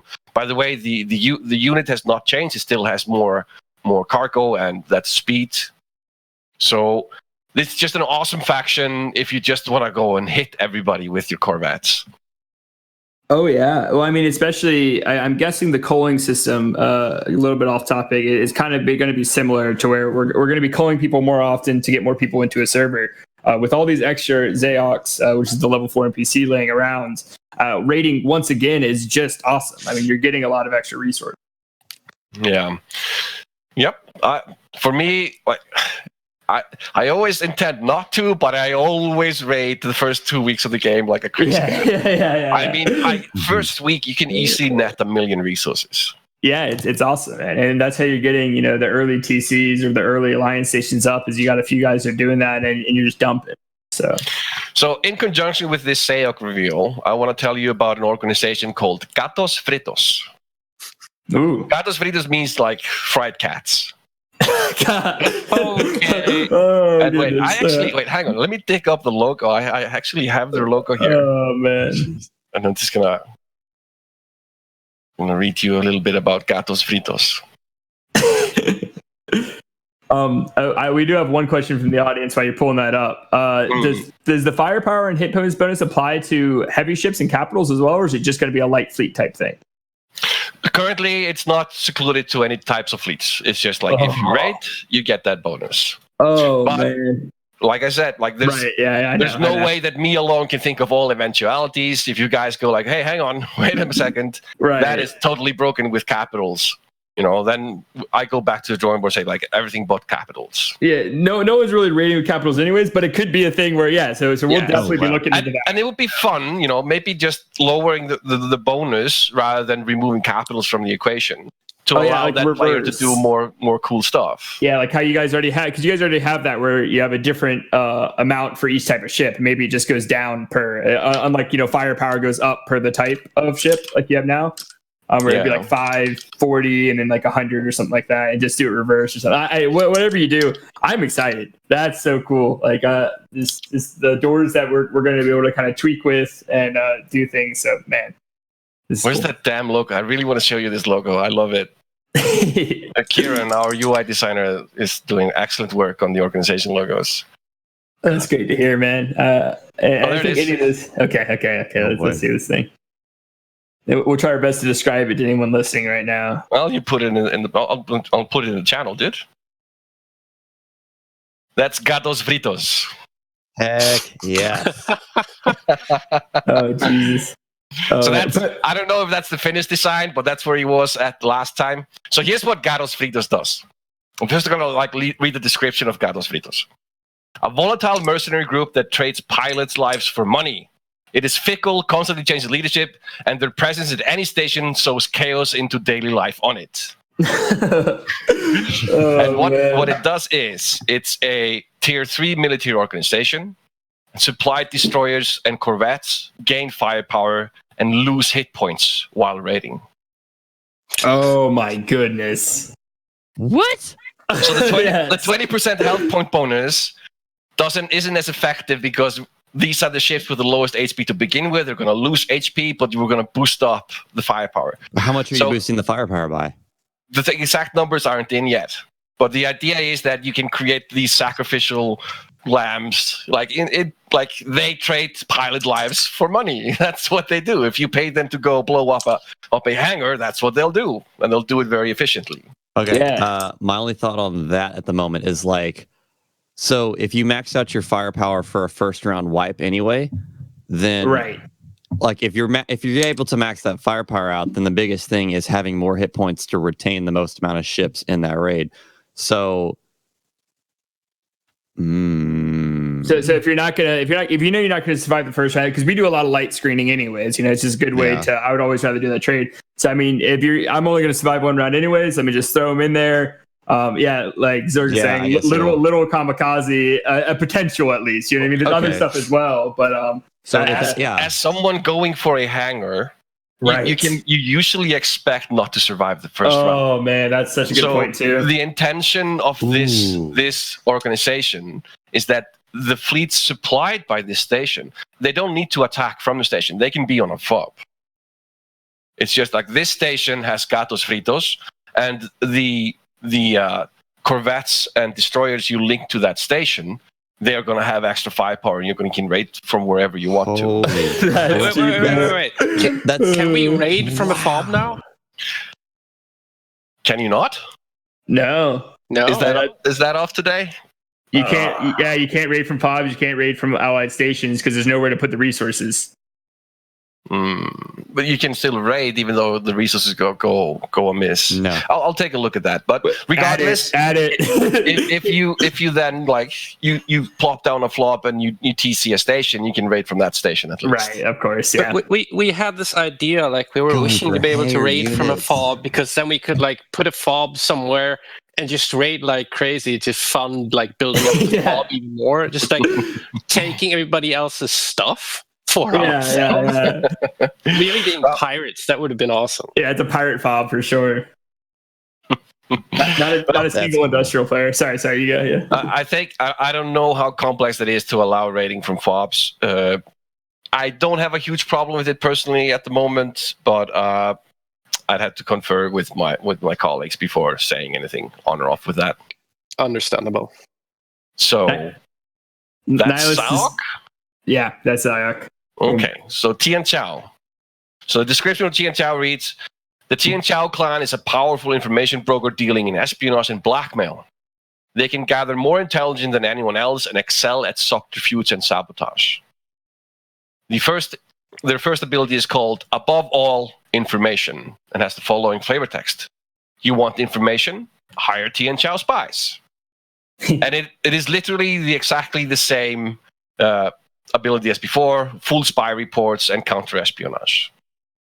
Now with that, there's also the spy reports will be allegedly getting easier to give to our allies as well, correct? The ability to copy-paste their contents? Yes. I know it was on the docket. I don't know where it is in the process, though. Because that's a buff to Tian Chao just straight up, right? I'll tell you what, though. Since Alpha 5, I've been asking for the ability to share combat and espionage reports with my alliance members. Yes. I kid you not. For 3 years or something. We will love it. No matter what kind of format you give us, if it's just complete text, whatever, we will use it, we'll take it, we will love it, and we promise. If it is complete text, can I also ask for just a quick one button copy so it saves even the time of highlighting Control C? I'm not going to touch it with a 10-foot pole. There's enough on my plate. I know it's on the docket. I don't know where it's in the process, though. If you give me a 10-step way of doing it, I will still do it over copy and pasting. So I'm happy with whatever. At least, you'll have, conformity, so people will be able to make parsers to weed out the information. Yeah, we will. So do you know what the word Schadenfreude means? My Icelandic or German isn't really up to date. It's the emotion of taking enjoyment in somebody else's misfortune. So the second ability of Tian Chao is called Clandestine Affairs, and it has the following flavor text. To say that the Tian Chao enjoy Schadenfreude is an understatement. And that is the same ability, that is the improved sabotage effects that we have today. Yeah, that's awesome. So Tian Chao is pretty much unchanged currently. Right. The Heavy Scout still has the highest stealth in the game. And but the ability to sabotage and to change sabotage station is going to be nerfed.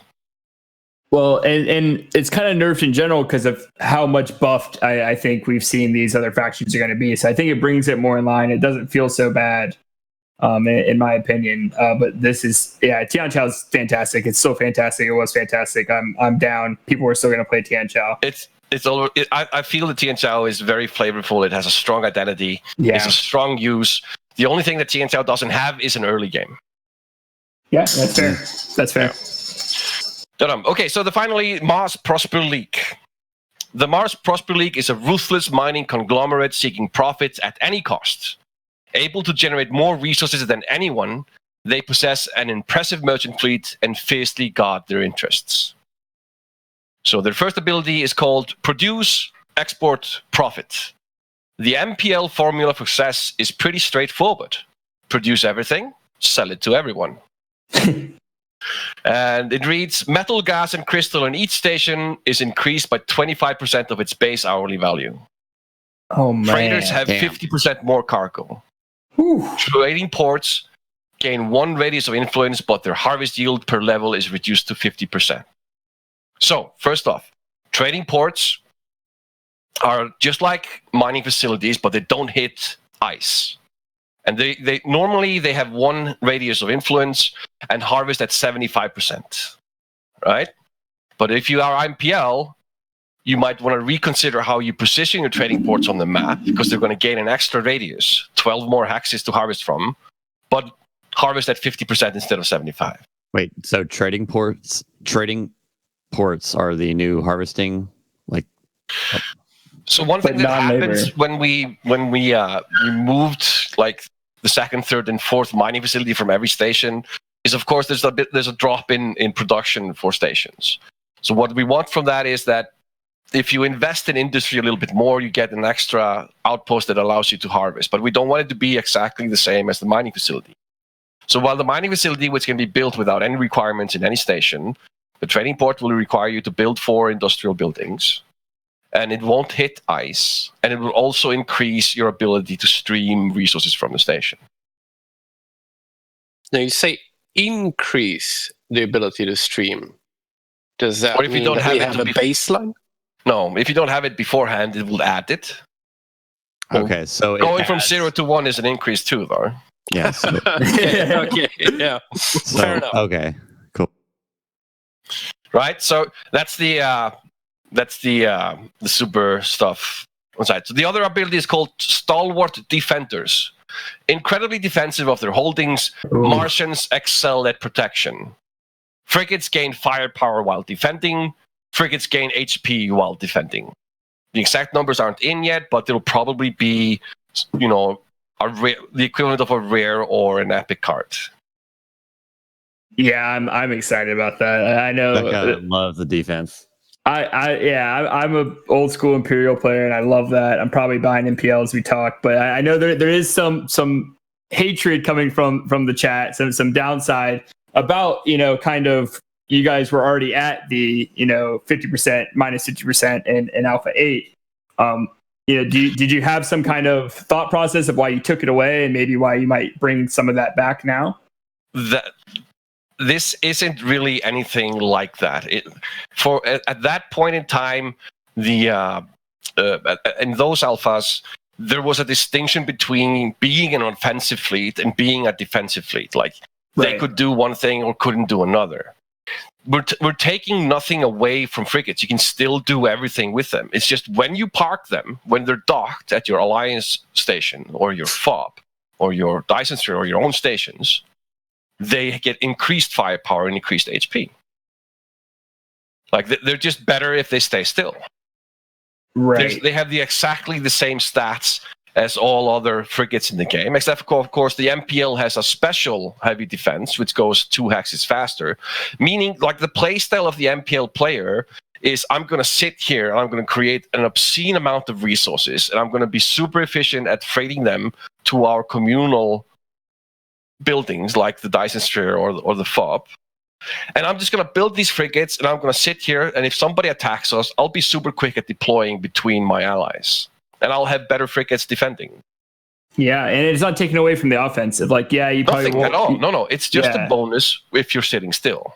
Right, and obviously you may not want to, bash your frigates if you have chances because you'll get the bonus of defense. But yeah, it's only a bonus. You're not getting that negative 50% negative modifier. They're so good. I mean, there's no negative modifier. It's just a bonus. And remember, there's a policy that increases your firepower while you're defending. So it's this guy, 5. He just likes to sit there. He'll sit back in the heartland of your alliance or of your confederacy. While everybody else goes off to play, he's sitting around. He's the guard dog. He's pumping out resources. He's building up your stuff, and he's ready to go at a moment's notice to defend stuff around your alliance. Okay. Question on that. So one of the kind of difficult things with defending right now is making sure that we have enough supply in that station for fleet supply. Is there going to be any kind of additional thing where, like, maybe if you're MPL on top of Stalwart Defenders, with being better at doing that and being the guard dog, are you going to be able to like maybe see how much supplies available? Are you talking about operating limits? Operating limits. Thank you. Yeah. Yes, I know people want to see the operating limit of their ally stations. That requires coding. I don't think we have time for it.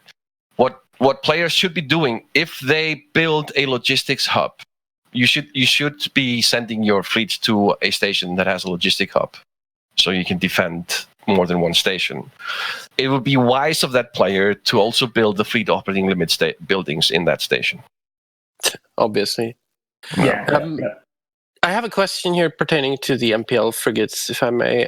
Yes. When we spy a station and we see ships there, are faction ships going to be presented to us in different names so we can actually see, okay, that's an MPL frigate sitting there, or because otherwise we won't know that we run into that?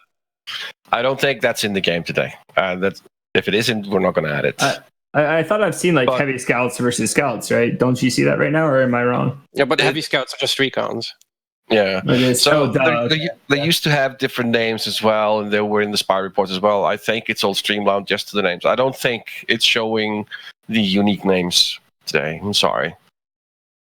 Yeah. I mean, that's just more work for our intel guys, right? We can go. Well, so what that does now take away is us being an easier way for us to find and designate Tian Chao players, because that's one thing that's really, really helpful, right? That's kind of a sneaky way of doing it, because when you drop your FOB somewhere, you need to go around and make sure whoever has scouts near you isn't a Tian Chao, because you don't want them to chain savvy you. So it is still a little bit more work and it's still a little bit more intel. So I can lure it in there, right? I can say you have to look other ways to find out who you guys are around. So, but you also got to remember, the MPL doesn't have access to military policy slots. So this firepower hit point bonus there, it kind of makes up for the lack of access to the percentile FP and HP cards that we have in the policies. That's a very good point as well. I think because that's another reason, a lot of people consider MPL to be one of the weaker factions, is that, having the 3 red policies or military policies for Zayok, just on top of not anything else, right? That's already such a huge advantage, getting that extra firepower, getting that extra HP in there. So yeah, that's actually a very interesting. And if you're going to use that wild card policy for the extra defense as well, once again, now you can't have any red cards. So that's quite interesting. So that this helps the MPL reinforce their playstyle of this mass production and protection. I like it, man. I'm pretty excited about it. I think all of these. I mean, we're down. That's all 6 of them, right? That's just that is so much information. I asked someone in the live chat if they could, type out what you were saying. I was like, get it to us so we can start going through this. And I think we had Fear do some of it. I don't know if we continued but I've got in the outline at least. I can help you out there, guys. Yeah. Do you already have a? Actually, Fear went ahead and finished this out there. But and like you said before, you'll be posting a big write up about this here later in the week, or maybe sometime soonish. Kind of everything we've been over here, so you at home don't have to frantically, write stuff down. But this is awesome. Oh man, yeah, we're looking at this kind of live now of the actual write out, all of it there. This is awesome, man. I don't have the bonuses for the units there though. But you should remember. I guess we'll live.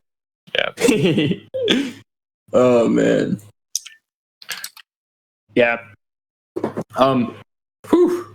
So we've gone through the factions here. I'm trying to think about all the stuff you said you kind of wanted to make sure we got. I know we're running quite late. I'm sure we're coming up close to 2 hours now. Hour and a half at this point. Hour and a half. Yeah.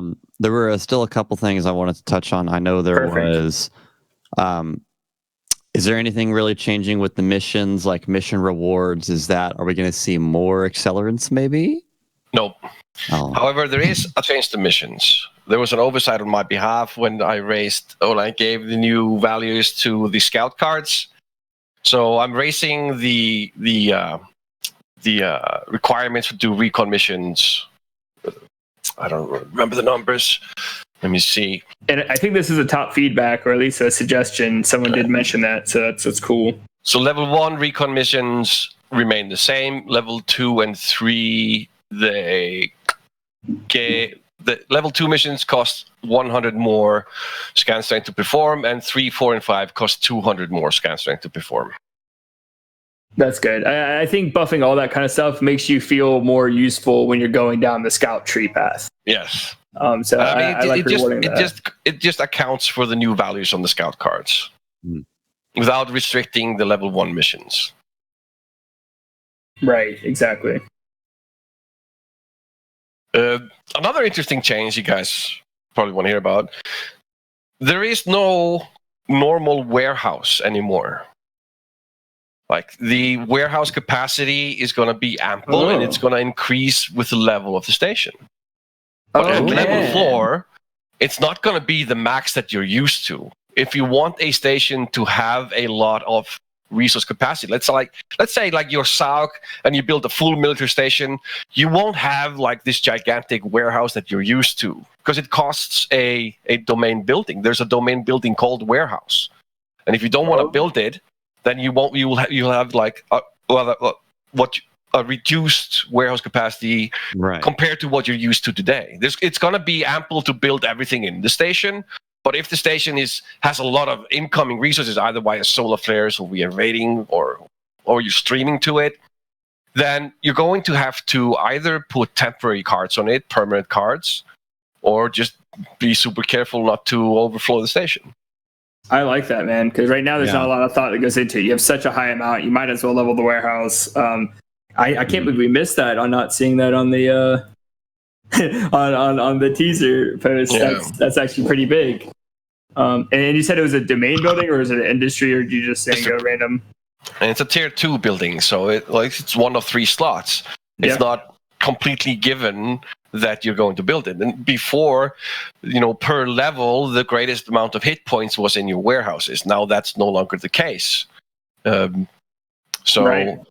Instead of like today, you don't have to level your warehouse for every station just to keep having resources coming in and not losing resources. You just have to level the station. But if you want to go somewhere beyond the comfortable limit, then you have to invest. So the main thing I think about the warehouse is day one, getting that Willy game-ish off by leveling up the warehouse. So I'm assuming all of the tasks have had to be completely reworked as well, right? That's what I'm working on these days. Yeah. That has to be a lot of changes. Big project, man. That just now hit me how much, really getting all this information is going to be changed. The entire meta is everything. You're going to get Willy the first time you build a building, regardless of what building it is. Oh, okay. I like that. That's a nice spoiler. That's cool.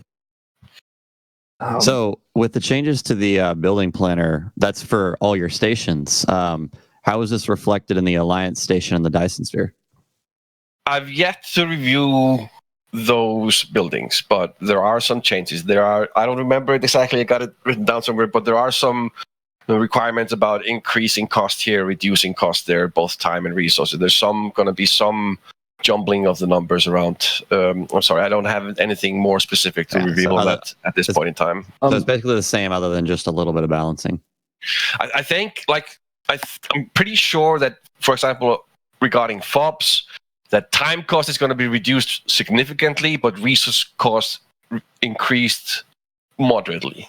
Will you still be able to build all of the buildings in the FAB, or will you take more of an approach like what you're taking with stations, where you have to kind of pick and choose to make a more designated FAB? You're just going to be building all of them. Okay, so it's the same. You're just kind of keeping that, biting off one at a time. And I like how the FABs work currently. So we're just going to make sure that they are more they're going to be used more in the tournament. Like, you're going to build them all, and it's not going to take 3 weeks to build the FAB up.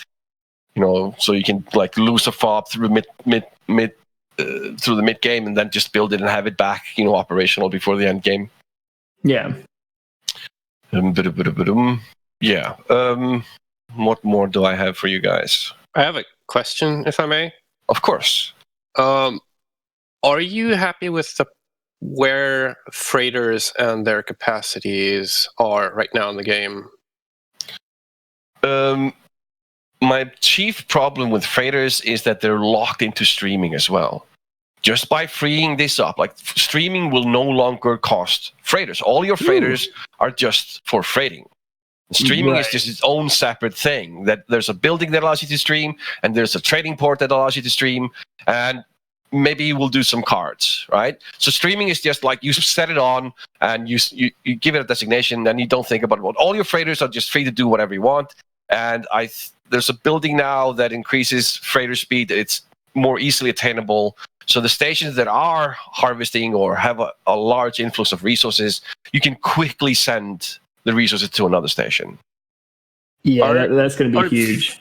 Are freighters and freighting in general supposed to be a bottleneck, or rather a mechanic that we should think hard about and really think about our decisions?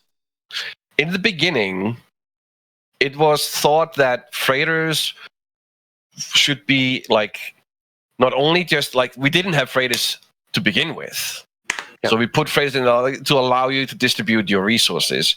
And at the time we thought that, it gives you something to do when you log on, because at the time the game was lacking, just some things to fiddle around with your empire while you're waiting for stuff to complete. So and in the first iteration, it just became so that you were logging in every 2 hours to freight, which was just so annoying. So then we made streaming, and that solved the problem to a degree. But we also kind of want freighters to be something that you are rewarded with playing. You should be rewarded with being in there frequently. So it's kind of it's like a kind of a tug of war. Streamers are there, so you don't feel the pressure to do it all the time. At least something's happening passively. And freighters are there so that you can actively be doing something and feel like you're contributing. Yeah, and I like that for industrial type players, right? They kind of need that to be the guys that can just really dump stuff on people and really be able to, contribute heavily. So that was my other thing that I've been thinking of.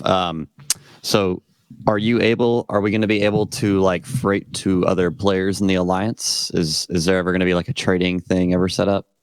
Maybe not this go around, but. So I believe we made the ability to do that, and it still works, but it's nowhere. It's not applied anywhere in the game. I toyed around with the idea of letting the MPL players do that, to have that one of the special abilities. Yo. But because I haven't verified that it works, and I'm so tight on time, guys. I didn't dare to check it out even. Put it but in for the it's not something that's out of the picture for us, but it is something that we got to be careful about because it really is one of those things that increases Chinese farmers. Oh yeah, for sure. And I think it's an interesting thing you said about adding it to MPL because that is a premium faction, and where that does suck to put something locked behind a premium faction, it does reduce the amount of multi-accounters that can just come on, make a free account, and send resources to someone. But yeah, I've been big. We actually just recently had a feedback discussion about this where we kind of went back and forth about trade because I'm really worried because I come from a lot of games like this, and that often is something that kind of does kill a game if you log on and someone has like 4 accounts that they're just shoving all the resources to one to be the number one guy really quickly. It is definitely something that can be spammed and taken maliciously. So I'm glad you're taking a look at it very carefully because it does need to be. But that is an interesting way of going about it. I mean, like I say, it's not off the table for us, but like we're just super careful about everything that opens up this. Like intertrade, like trading between players, by definition, is something that the Chinese farmers look for.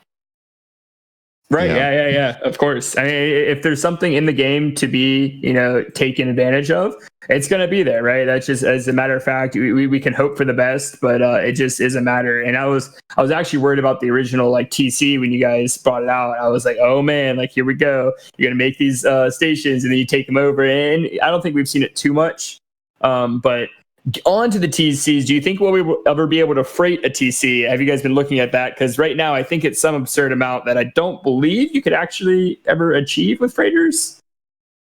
I don't know if you're aware of that, like how high a TC standard is for if you just want to freight it to another station.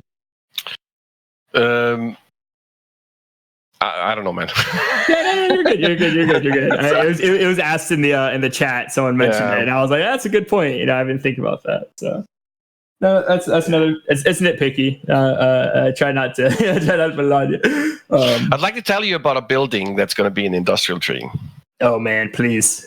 It's a tier 4 building, so it's going to take one of those 3 slots. Like I told you, one of the key decisions you make when you're building a station is deciding what sort of units that station is going to be supplying. Right. Right. So you guys know that when you're building a station, you go really slow. Yeah. And I want players like to have the option. They don't have to do that, but they should. Well, I'm going to do it, and I've made it available now to you guys that you have a station that kind of just supplies all your industrials. It has all these cool bonuses for industrials, and it's all supplied bonuses, so it doesn't matter where the industrials are as long as that station is supplying them. And a tier 4 industrial building reads: supplied industrial fleets gain 1 speed per level while building stations. Oh man, I like that. I like the idea of being able to throw stations a decent distance, especially in the beginning. If that's one of your first stations, you're going to get so much use out of that. Oh yeah. So if you and your alliance all drop together and you all decide where you're going to build, it doesn't matter anyway. But think about this in the context of you don't know who your neighbor is. That early game rush, you see that spot that you want to build and you go I need to build there before anybody else does. Yeah. So that becomes good for a cool thing. Yeah. That's good for a lot of new players that don't quite have, we've got our set group of players that we always play with, but the new guys that don't have that. Yeah. Well, I don't know if you're familiar with Captain Dice Bear's Poor Man FOBs, but this is going to be his trademark. This is awesome. You just drop, you can drop a station right next to a FOB, and if they don't attack it quickly enough, you send a bunch of recons there. You just chain sabo the thing from a brand new level 1 station. So this is even speeding that up.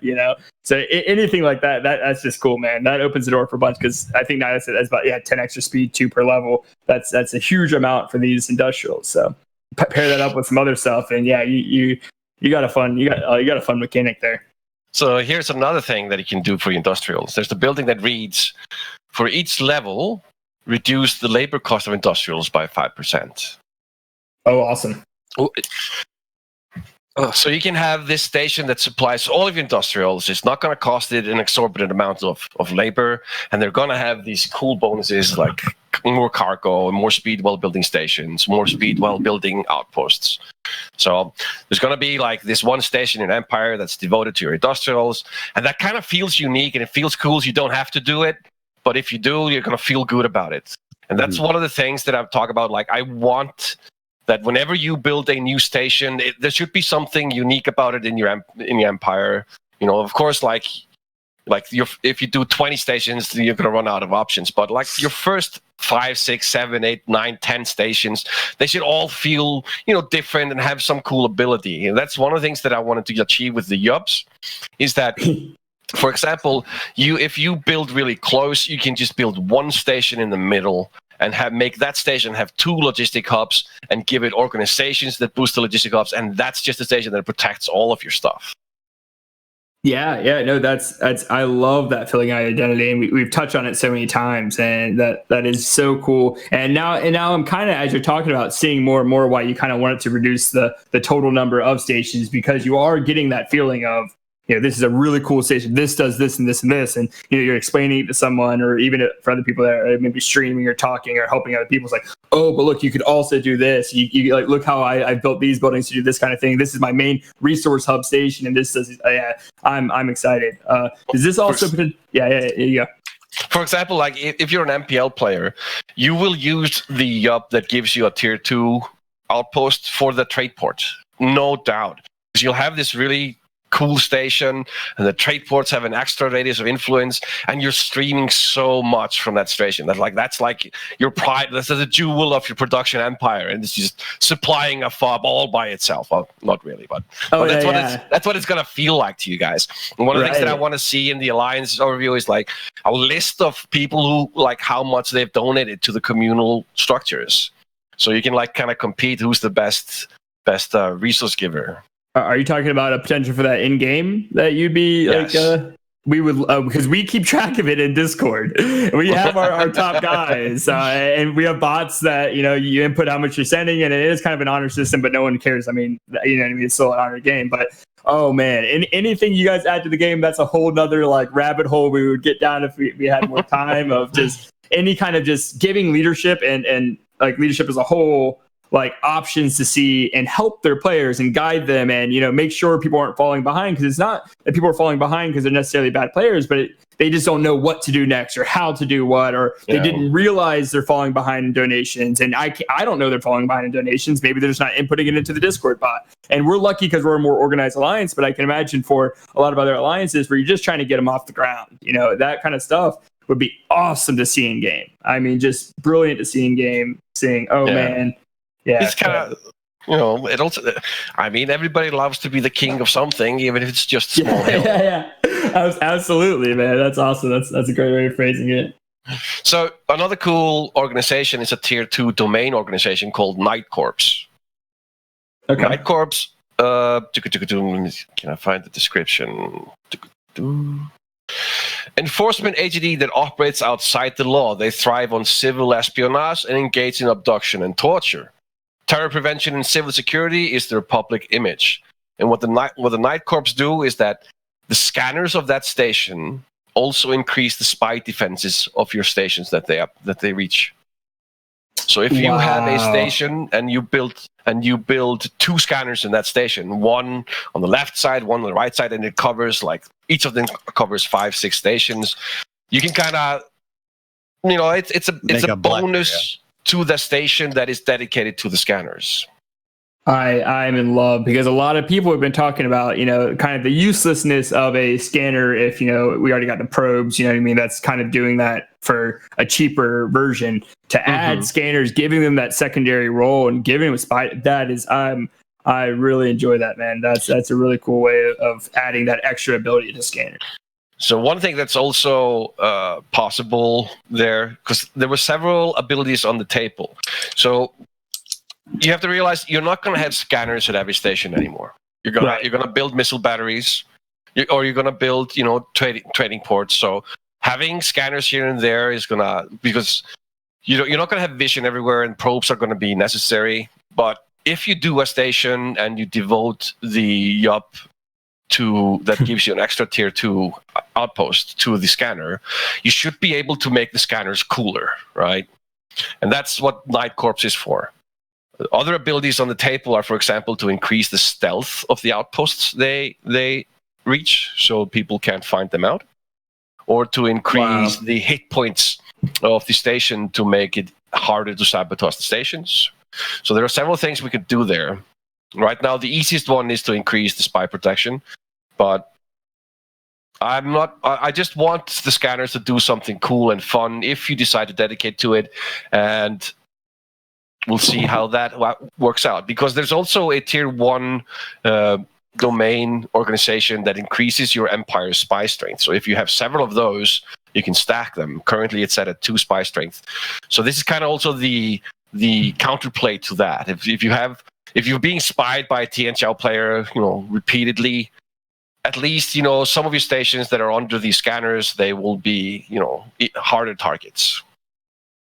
Interesting. Yeah, man. So you can kind of create which that's still, I think that's good overall, because then you give the overall high-end advantage to the people trying to do scanning. But being able to create a blackout area where it's only that 1 or 2 people in the alliance or the entire coalition maybe can actually access information from that area. That's really interesting. So that because you only get one of these jobs per game, right? You're only gonna do one station with 2 missile batteries or 2 scanners or 2 training ports. It also gives you this kind of replayability for the next game. Okay, I did it with 2 missile batteries and I wasn't attacked the entire game. Oh, I feel like I wasted it.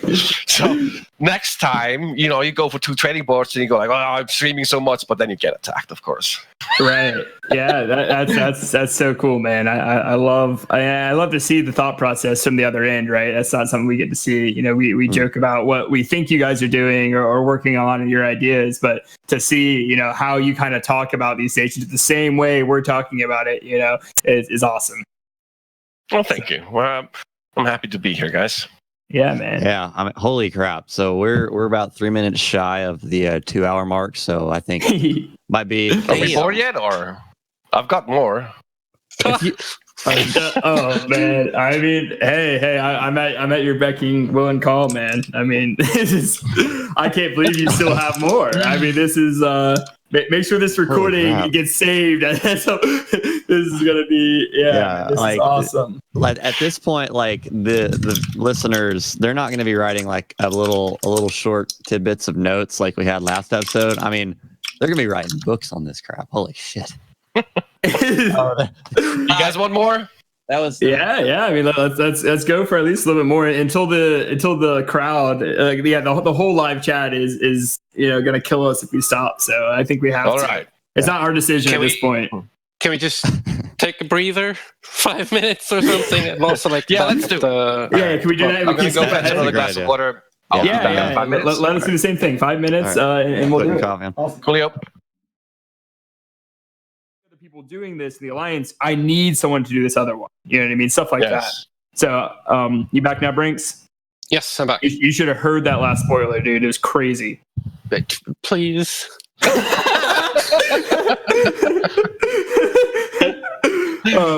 Yeah, no, there wasn't anything. We just thought it'd be great. We're all back. Do you want to do just a quick countdown, or are we just gonna kind of take from where we already started talking? Yeah, I'll probably actually cut in a little bit earlier. I don't even know. Hell, I might even just. That's the second time I've cussed now. Dang it. All right, we'll skip starting now. Sleep. Okay, we're back, guys. It's back from the break. We're just talking about kind of this player podcast channel we have live. We want to start trying to introduce more people here, but there's a lot of discussion going on, and we hope to see it in the official Discord too. There's just a million and one things to ask, and we'll just try to keep chugging along and maybe continue the conversation after you guys are able to finally listen to this podcast. So, what else are you kind of working with here, Snoogms? So there's a military organization called Ataka, which is the Russian word for attack. Imagine that. And what it does is the operating fleets get +2 speed while they raid, scan, and sabotage. So it's kind of playing on you should have you have a domain station that is supplying, and you're scanning from that station, and dipping into the military faction has a specific bonus because there's a military organization that increases your scan speed and your sabotage speed. So it makes sense that you combo this station with the military part of the buildings and kind of tie them together. Heck yeah. Wow. So that's something that I've also been trying to be mindful of, that there are a certain combination of domain military industry that give you dipping into a certain off path gives you bonuses for your main path. Right. And yeah, you can go.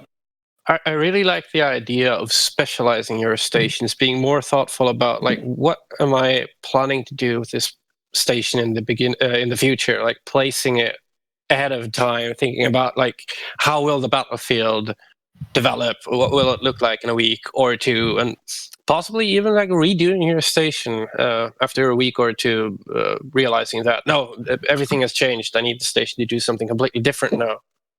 It also makes it fun, you know, if you do your reconnaissance properly and you identify your targets, you say, that's that guy there, that guy has 2 trading ports. Let's go and keep them sabotaged to delay the FAB process for that alliance. Let's go and take out the station from that guy that has 2 stargates. Having these hyper-focused station on one activity via the YUBs also presents fun targets for your opposition. Yeah. I think you kind of touched on it just a second ago when we were on a little break, but like you're talking about having like choice anxiety, right? And having all of these things and being able to do all these things and really creating this. But yeah, I love this idea of we're going in as an alliance. We have our Tian Chaos go and get the information on what's here. We have our Atlas players going and probing. We have our Zayoc players going in and knocking out hangars. We have our MPL players, stopping our front line. And then just even like Terran players, obviously all around as well too, helping augments in the backfield. It feels like such a cool like combination and grouping, and I feel so much more faction identity than it was kind of there before, but this is definitely feeling like a new level and really something that we're all going to come together on and really be able to do just more. And what's really nice is like I've been kind of planning on being a little bit more back end, like the server 1, we all kind of were pretty front forward, like we all worked on the front lines. And I've been thinking about what my role could be to like help build the Dyson and to just pump ships for days. And I feel like I have a little bit more choice in how to go about that. Like that's also another nice thing. I've got 2 audience questions here that I'd like to ask. One question is, with all the effects that we're looking at having on stations, that can be a lot of effects. Will there be a way for us to see them in one place, more organized? You mean like in an alliance overview to see who's doing what? Even just on an individual level, just instead of looking at, I've had this organization, this building, more like a tooltip of a station that says gives this bonus, gives that bonus, all of them combined maybe? So if you take a look at the picture of the station planner, right? Yeah. Actually, it doesn't. It's like you can see there's an arrow pointing towards station overview. Like, let me just. Oh, and it's scrollable. So I'm just gonna show you a little picture here. We'll try to remember to kind of describe the picture to you guys. So on the right side of the station planner, at least from the old one, the left side is buildings that. Yeah, left side is buildings, and your tree or what was a tree is now the block system. The right side is on the top. It's got name and quick overview, and then there's a little, I guess it's a drop down menu thing where you can look at the buildings specifically. So basically, if you click an empty slot, that panel is going to be filled with what you can build in it. It's going to filter, like you click it, you can see what's in it. And if you click a building, then that panel is going to be showing you that building, its flavor text, and everything it does. But you can also go out of that, detailed building overview and kind of just see what the station is doing. And there we aim to increase the availability of information on what your station is doing. So you'll have a bunch of stats over the station. It gives bonuses to this. It gives. That's the intention. I don't know how far along that part is going to be when we start the tournament server, but that's eventually. But in the beta, there's where you can look at your station and see everything it does. Also, one of the things for the planner is that I hated the fact that if you needed information of what to build, you sometimes had to exit and see how much resources it has, or the warehouse capacity, or how much you've built already. Like in this screen, you kind of just see everything at a glance. Like you just see the logos of the organizations, and over time you will gain familiarity, and you will just know what they do, because all the organizations just have one simple effect, and it's more about comboing your organizations. So when you take a look at there and see, oh, I have this organization, and immediately you'll know what's happening in that station. So yes, we are addressing the information of your station in the planner. All right. So the second question here was, with stations being able to have yups, as you call them, what happens if we capture such a station with a troop carrier? And we have the same yup in our empire already. Yeah, they will go away. It'll just vanish. All right. Yes. And if we don't have that yup already, they will still vanish. It'll still vanish. All right. So everything will be like Outposts. I mean, everything's getting nuked, right? Yeah. So yeah, another thing, there's another example of how you have a main path like industry. Domain actually does a fantastic job at making industry stations better. So if you want to have a super industrial station, your first one might be just purely industrial because you wanted to supply those industrial ships with all those benefits and just kind of have that established for the rest of the game. But your second industrial station should probably dip into domain, because domain now is the main avenue of increasing the station harvest. There's not only a building that gives you 30%. There's a tier 3 domain organization that increases station harvest by 50%. And remember, station harvest gives you access to labor. Yeah. Heads racing.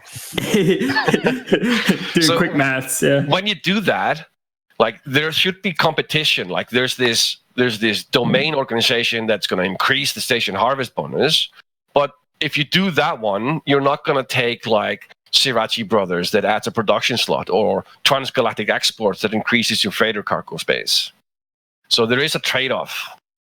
So if that second industrial station is still meant to freight a lot, then maybe Transgalactic Exports is your choice rather than increasing the station harvest bonus. But if you're not going into domain and you're not going to freight, then you add the production slot and go for military for some bonuses there. The point is, all of your stations should feel unique. There should be a choice every time you build a station, and you should always regret the things that you didn't do. Yeah. Oh, there's going to be a lot of regret. I can already feel, especially all of us hitting new on the tournament server, right? It's going to be a lot of people having a lot of ideas of what to do, and it's going to be so cool to be like, oh man, I did this, but you did that, and I'm going for this type of station, and it's so much more than before. Before we really just had 3 choices, and you're going down one of those 3. Now, I mean, it's basically infinite now. Even small differences go a long way. And I'm excited. One of the cool things that we wanted to do, but we didn't have time presently, but we're going to do this, is that you will be able to copy the template of your station and paste it into a UI. You can copy, somebody can send you their template, and you can paste it in UI and see what that template look like, and you can kind of plan ahead for later. So this is that's like a future teaser. Yes. for those keeping track. Yeah. It's more an example of we have to curb our ambitions just to make things on time. Right. And here's an important note for all of you guys who are planning the tournament server. If you planned on dropping into the same area all at the same time, it might not be the best idea. You might want to space out, joining the sector, because as I explained before, gaining more area is going to be more meaningful today. Like there's the tug of war between expanding wide or clustering together is going to be even more stressed. For example, you need to build for the top tier outpost, you need 7 buildings. You need the majority of the buildings to be of one path, but you only need 6 buildings for the top tier organization. So while you might build a mining colony, you might still take the top tier organization from domain because you only need 6 buildings for that. And for example, one of those organizations is called New Horizons and increases your station claim radius. So even if you're not domain, you can still grab that organization, and more stations will have a 5 hex radius than before. And then a 6 hex radius if you're Atlas.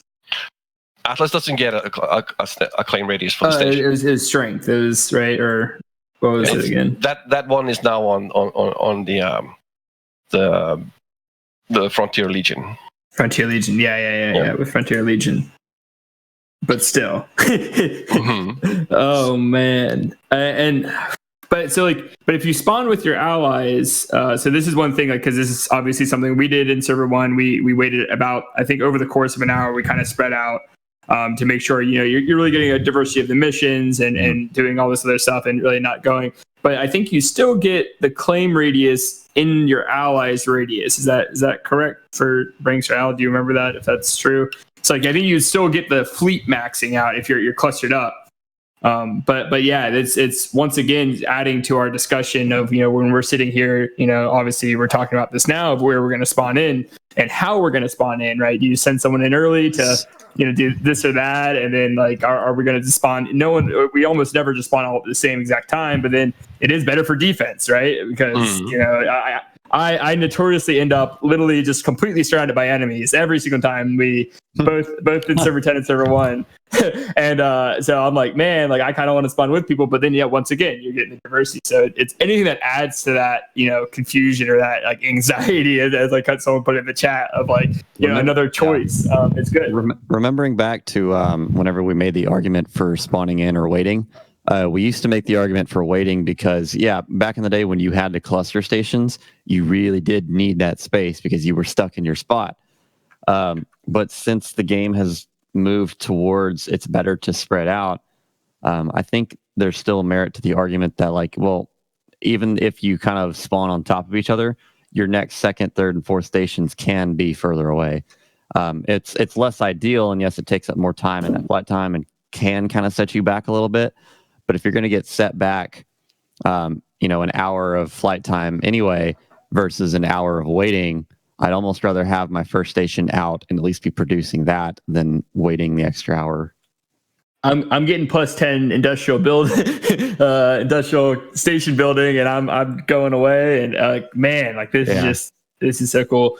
Yeah, and we'll try not to say too much into pre-maze because there is different types of playing, and alliances sometimes you just spawn in and stuff, but like without getting too much into it, I mean, it does add to a high level of strategy of what are we going to do, how are we going to do it, stuff like that. And anytime you're adding that, you're doing that by just adding stuff to a station. You know what I mean? Something that is completely different, right? We're still dealing with it like beforehand. So all that kind of stuff is absolutely just fascinating to hear, man. So one of the things that I wanted to address here, like with the new planner and the new layout of outposts, for example, is for something to be an outpost rather than a building, its placement on the map should matter. I mean, there's no reason that an effect should be in an outpost if it doesn't matter where you place the outpost down. It could just be in a building.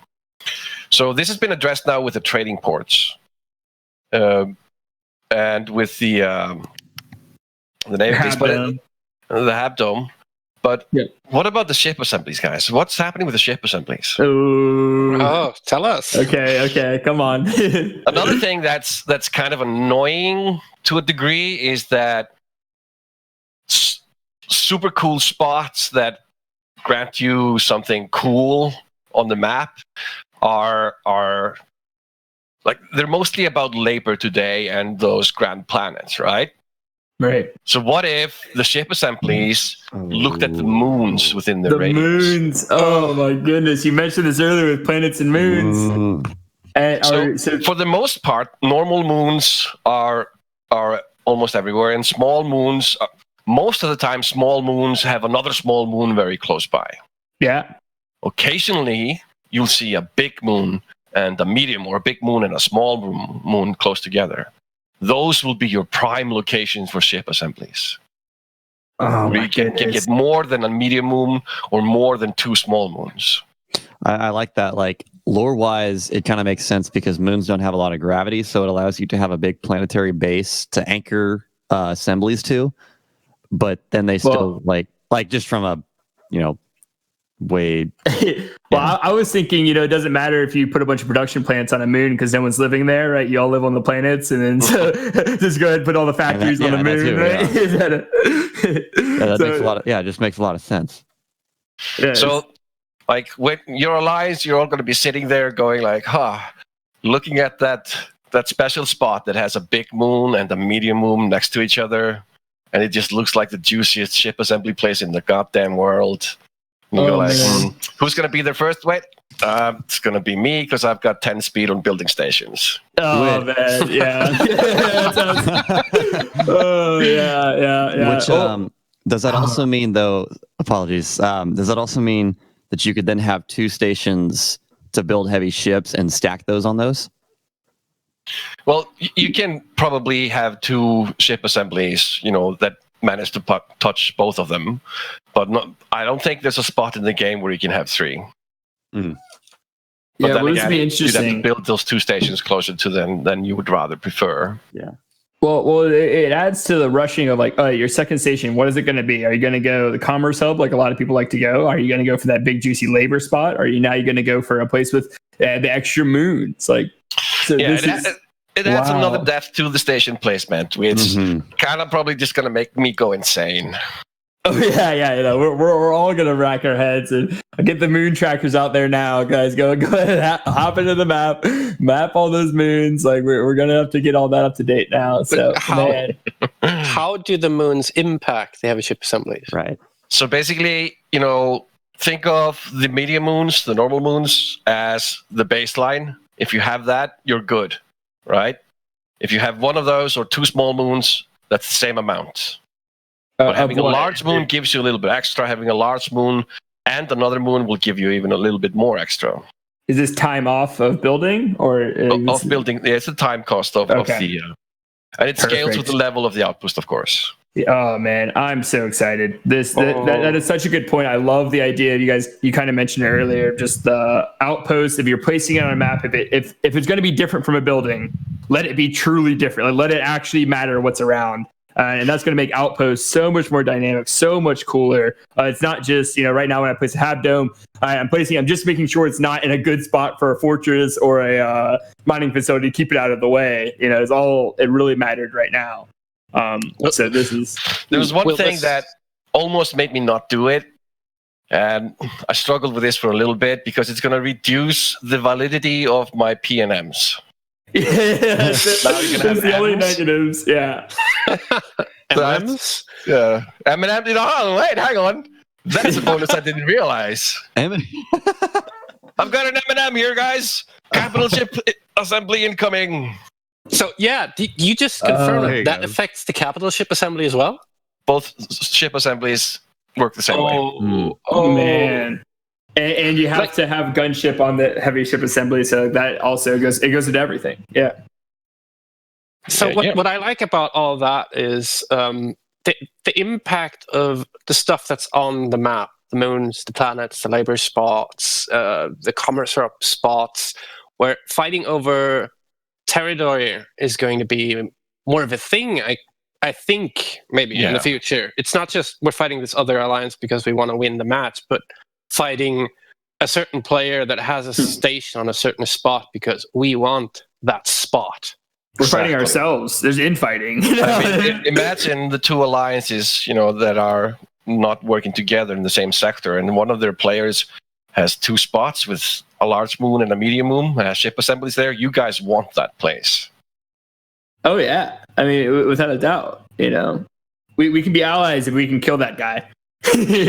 So it adds an element to the map that promotes conflict.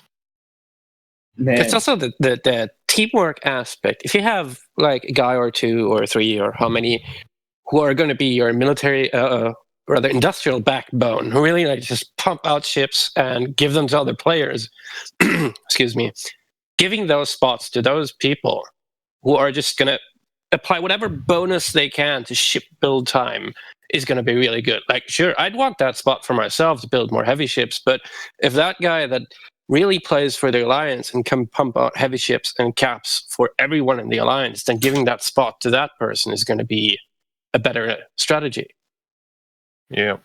Yeah, and you're kind of deciding too. What do we really? I guess we're gonna fill up our capital ship assemblies on those type of heavier spots. But like, if we really need gunships, once again, if not everyone's building gunships all of a sudden, or they don't want to do it, we really need those. And maybe that needs to be there. And it just really, it's an alliance-based choice that we all get to, kind of be part of. Even if I'm not getting it, whoever's getting it, all right, make sure you're doing this correctly. Make sure we all agree. Make sure, and we don't even know what correctly is anymore. There's so many different. That's the point.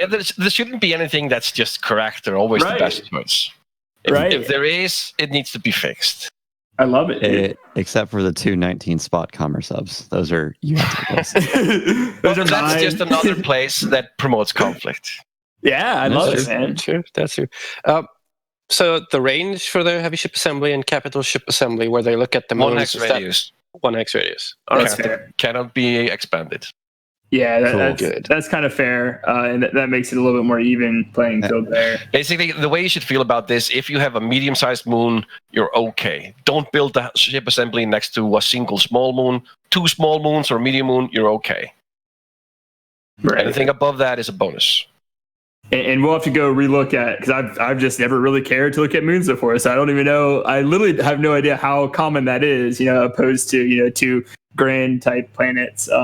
So this will be very interesting. I mean, I'm actually gonna hop on right now and go scour the map for moon locations. Yeah.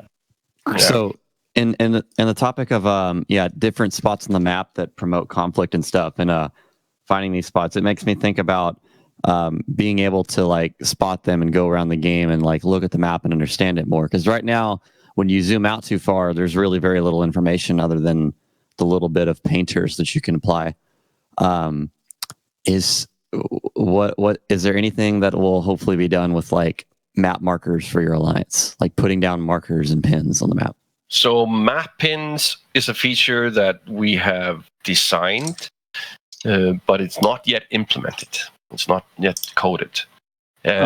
Unfortunately, the news was broken to us, I think just last week, that the map pins won't make the start of the tournament server.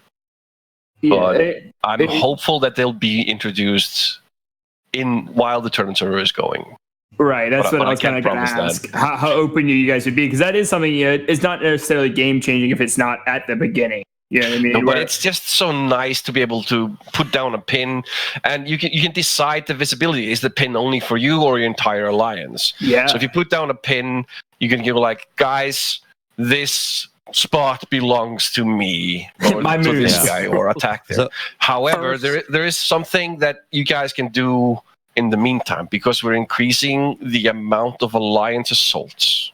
Right. The alliance leader can at least put down an assault icon and schedule it for 3 weeks in the future and type in the description what's going to happen there. Classic Starborne. So at least you can do that for now. That's funny. That's a good workaround. That's hilarious. So I'm already thinking about it. I can't even use an alliance assault because we got 19 markers and someone's doing an alliance assault. I'm like, please let me use one. No, like I need to mark my moons. But we realized it isn't as useful as the pin system, but I decided at least to let you guys know that's an option. Yeah, that's funny. We can only at this point then speculate on what that system might look like, but I guess what I would like to kind of see with a system like that is a filtering system. Like you can kind of put the pin in a folder that's then filterable, so you can like go up in the view tab and say like, I don't want to look at this tab of pins, and you can kind of like maybe block out and make custom stuff. Yeah, let's just get the pins on the map right, first. Yeah, you're asking for a lot here, man. I'm thinking way ahead. I'm happy to find out I can use alliance assaults, and you're over here trying to look for folders. At the very least, I just want to drop in ideas.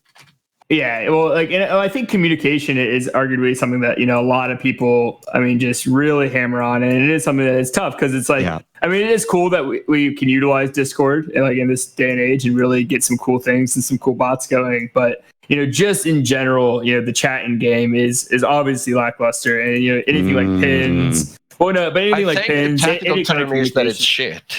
Okay.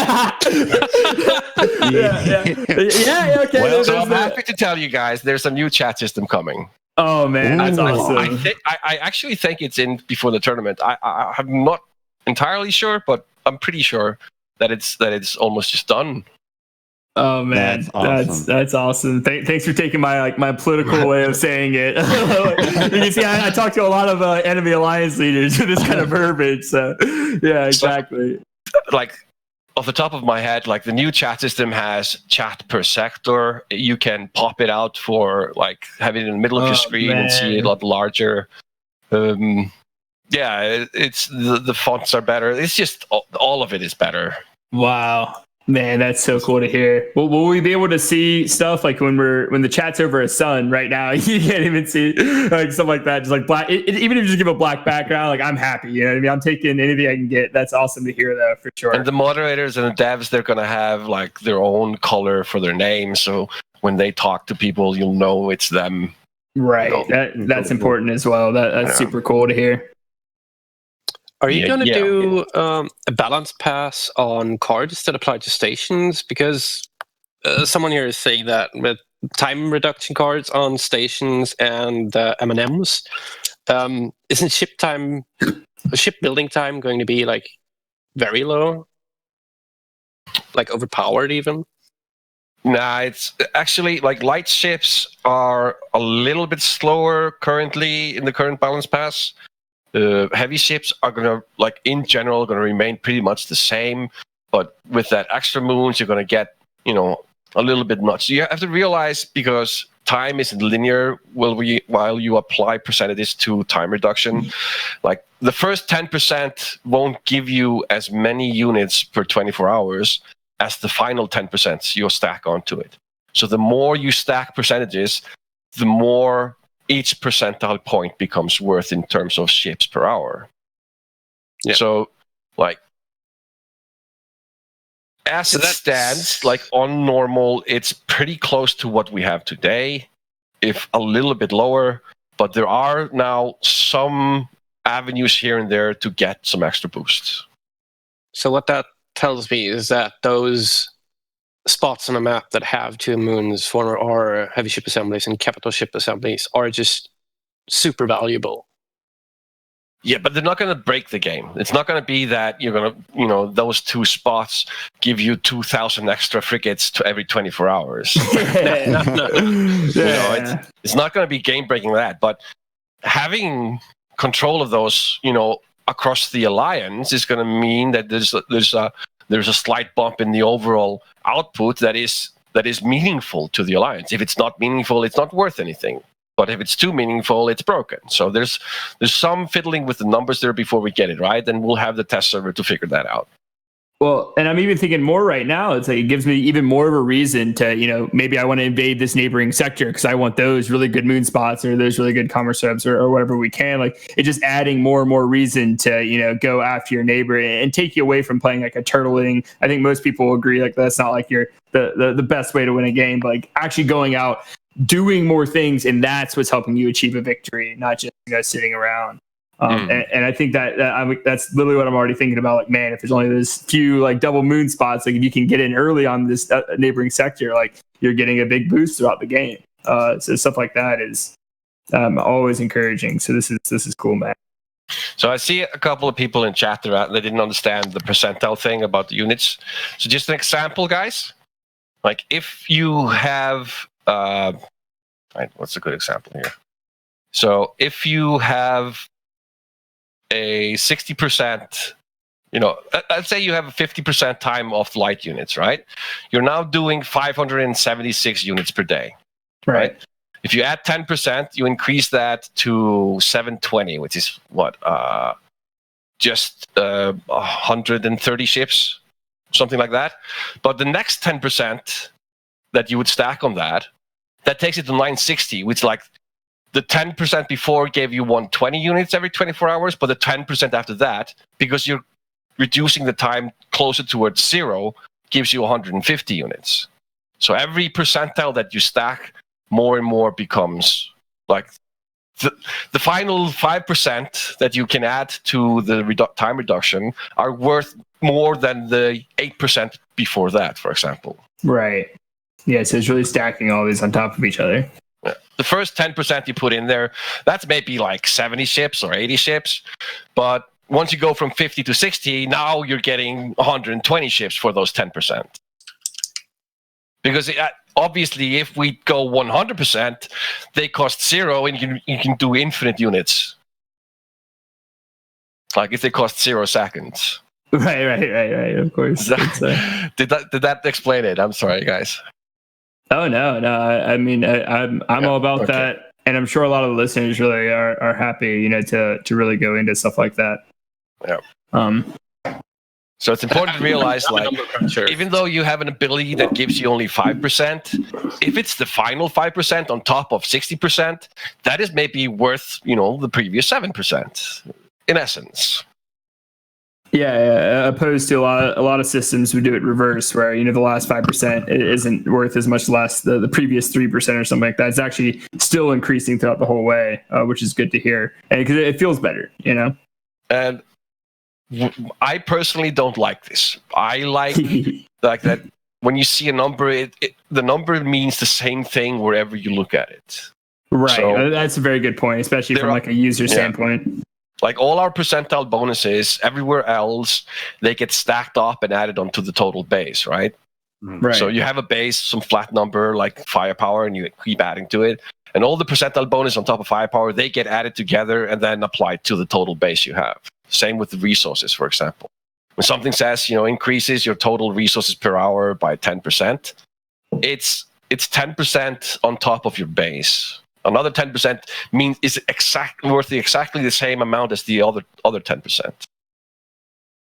Right, and that's how you'd expect it to work. Yes. So that's one thing that we're going to change with the ship timers eventually. So they're going to be somehow represented as how many units per hour you can produce. So you'll just see like you can now build 100 more units per hour, which is a ridiculous amount, but it's going to be represented somehow like that, so it's understandable what you're getting for that bonus.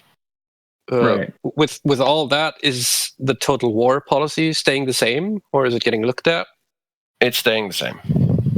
And is that additive as well, or is it multiplicative with? Because it affects time and is a percentile. It's the same thing as I explained before. All the time costs on the units, they increase in value the more you have. Okay. Well, and total war is going to be much more worth it now that most of your labor isn't tied up in buildings, because before it said 50%, but it didn't feel like 50% because so much of it was, you're getting the 50% from that too. So I'm excited to see that really get a cool boost.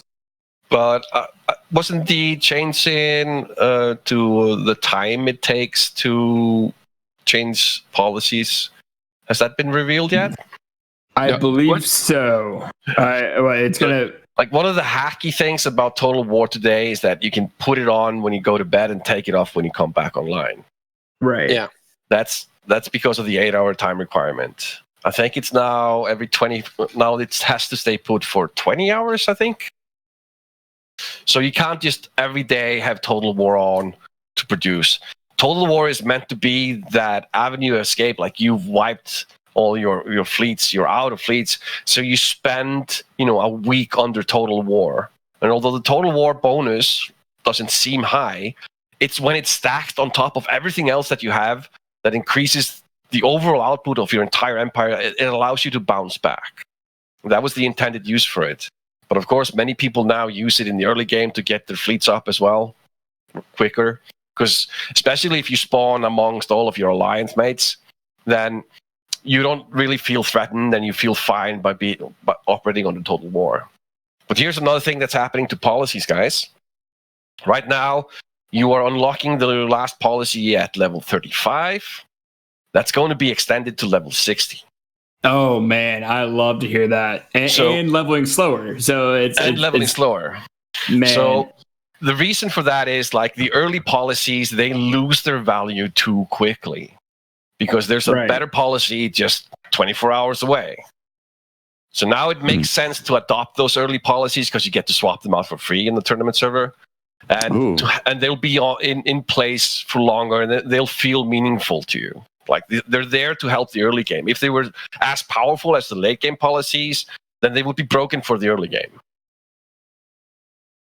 Yeah, no, I'm a big fan of that. I really do enjoy kind of spreading that out, and once again, it makes it just the decision making. It really adds to that, you know. Yeah, so exactly. It adds to the decisions you have to make in the game, in the early game. Like right now, the decision is to wait until I get a higher one, and then swap and just put that one on. Well, especially with sorry. Go ahead. No, like I was just gonna say, like now, like that extra, metal because you're Saok, it's gonna be meaningful because you're gonna have.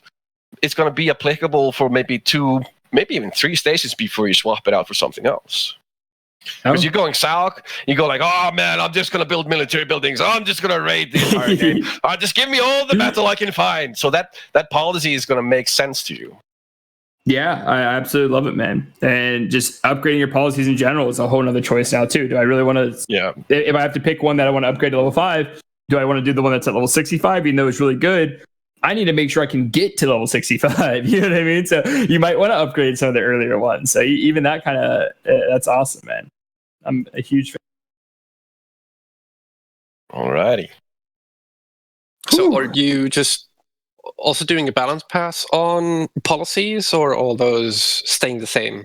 There are some changes to them. I don't recall them offhand right now. But there's nothing extensive. Like this is the biggest change to policies. Okay. Yeah, I mean, it was reeled a little bit in there, but I'm glad you kind of have this outlet, and I'm glad we're able to supply this. I think this is super beneficial to us. It's one thing to read a wall of text that you post or whatever, but it's another thing to really give you an opportunity to kind of explain it out and kind of in your own way, and how you get more context when you can hear someone's voice and how they actually mean to talk about something. So this is brilliant. Well, I've thoroughly enjoyed it, guys. This is fun. All right, so sounds like a good place to wrap up. Yeah. So what is this? 3 hours? Yeah. You think? Are you sure, man? It's only been 3 hours. Well, we have about 15 minutes before we hit the 3 hour mark. You got any last thing? Maybe station? Ooh, I got some questions here if I may. Yeah. Okay. So, Snoogms, are you and other people from Solid Clouds, are you going to be playing tournament? Yes. Absolutely. Really? Yes. We'll be under like incognito names? No, come on. So well, I know that some are, but for example, I am not. So the reason for this, like, firstly, testing a game like Starborne takes a lot of time. Like you can tell how much we rely on player feedback. That the developers play a full game at the highest level is incredibly valuable for us to make decisions, informed decisions. And the choice then becomes, do we do it incognito or do we do it openly? So the implication always becomes like, there's a lot of people going, devs are hacking, they're cheating, And honestly, there is zero benefit in us in cheating. That would skew my perception of the game, and I would make a worse game for it. Yeah, what are you winning? Right? I can tell you, like, one of my proudest moments in Starborne was when I played a server and there were 10 people better than me. That made me super happy. I wasn't in the top 10. Finally. That meant so much to me that, like, because eventually it happens without exception, players become better than developers. And I can tell you that funny story. I once played incognito, and I got a report that I was cheating. And I was like, how do I handle this? Like, I can't tell them because then they're going to go like, I knew it, you're cheating, dev hacks. Well, in reality, I just didn't sleep for 3 days. a true Starborne player. Like, this person cannot be a single person. This is account sharing. They're always online. Well, the reality was that I slept for 2 to 3 hours at a time.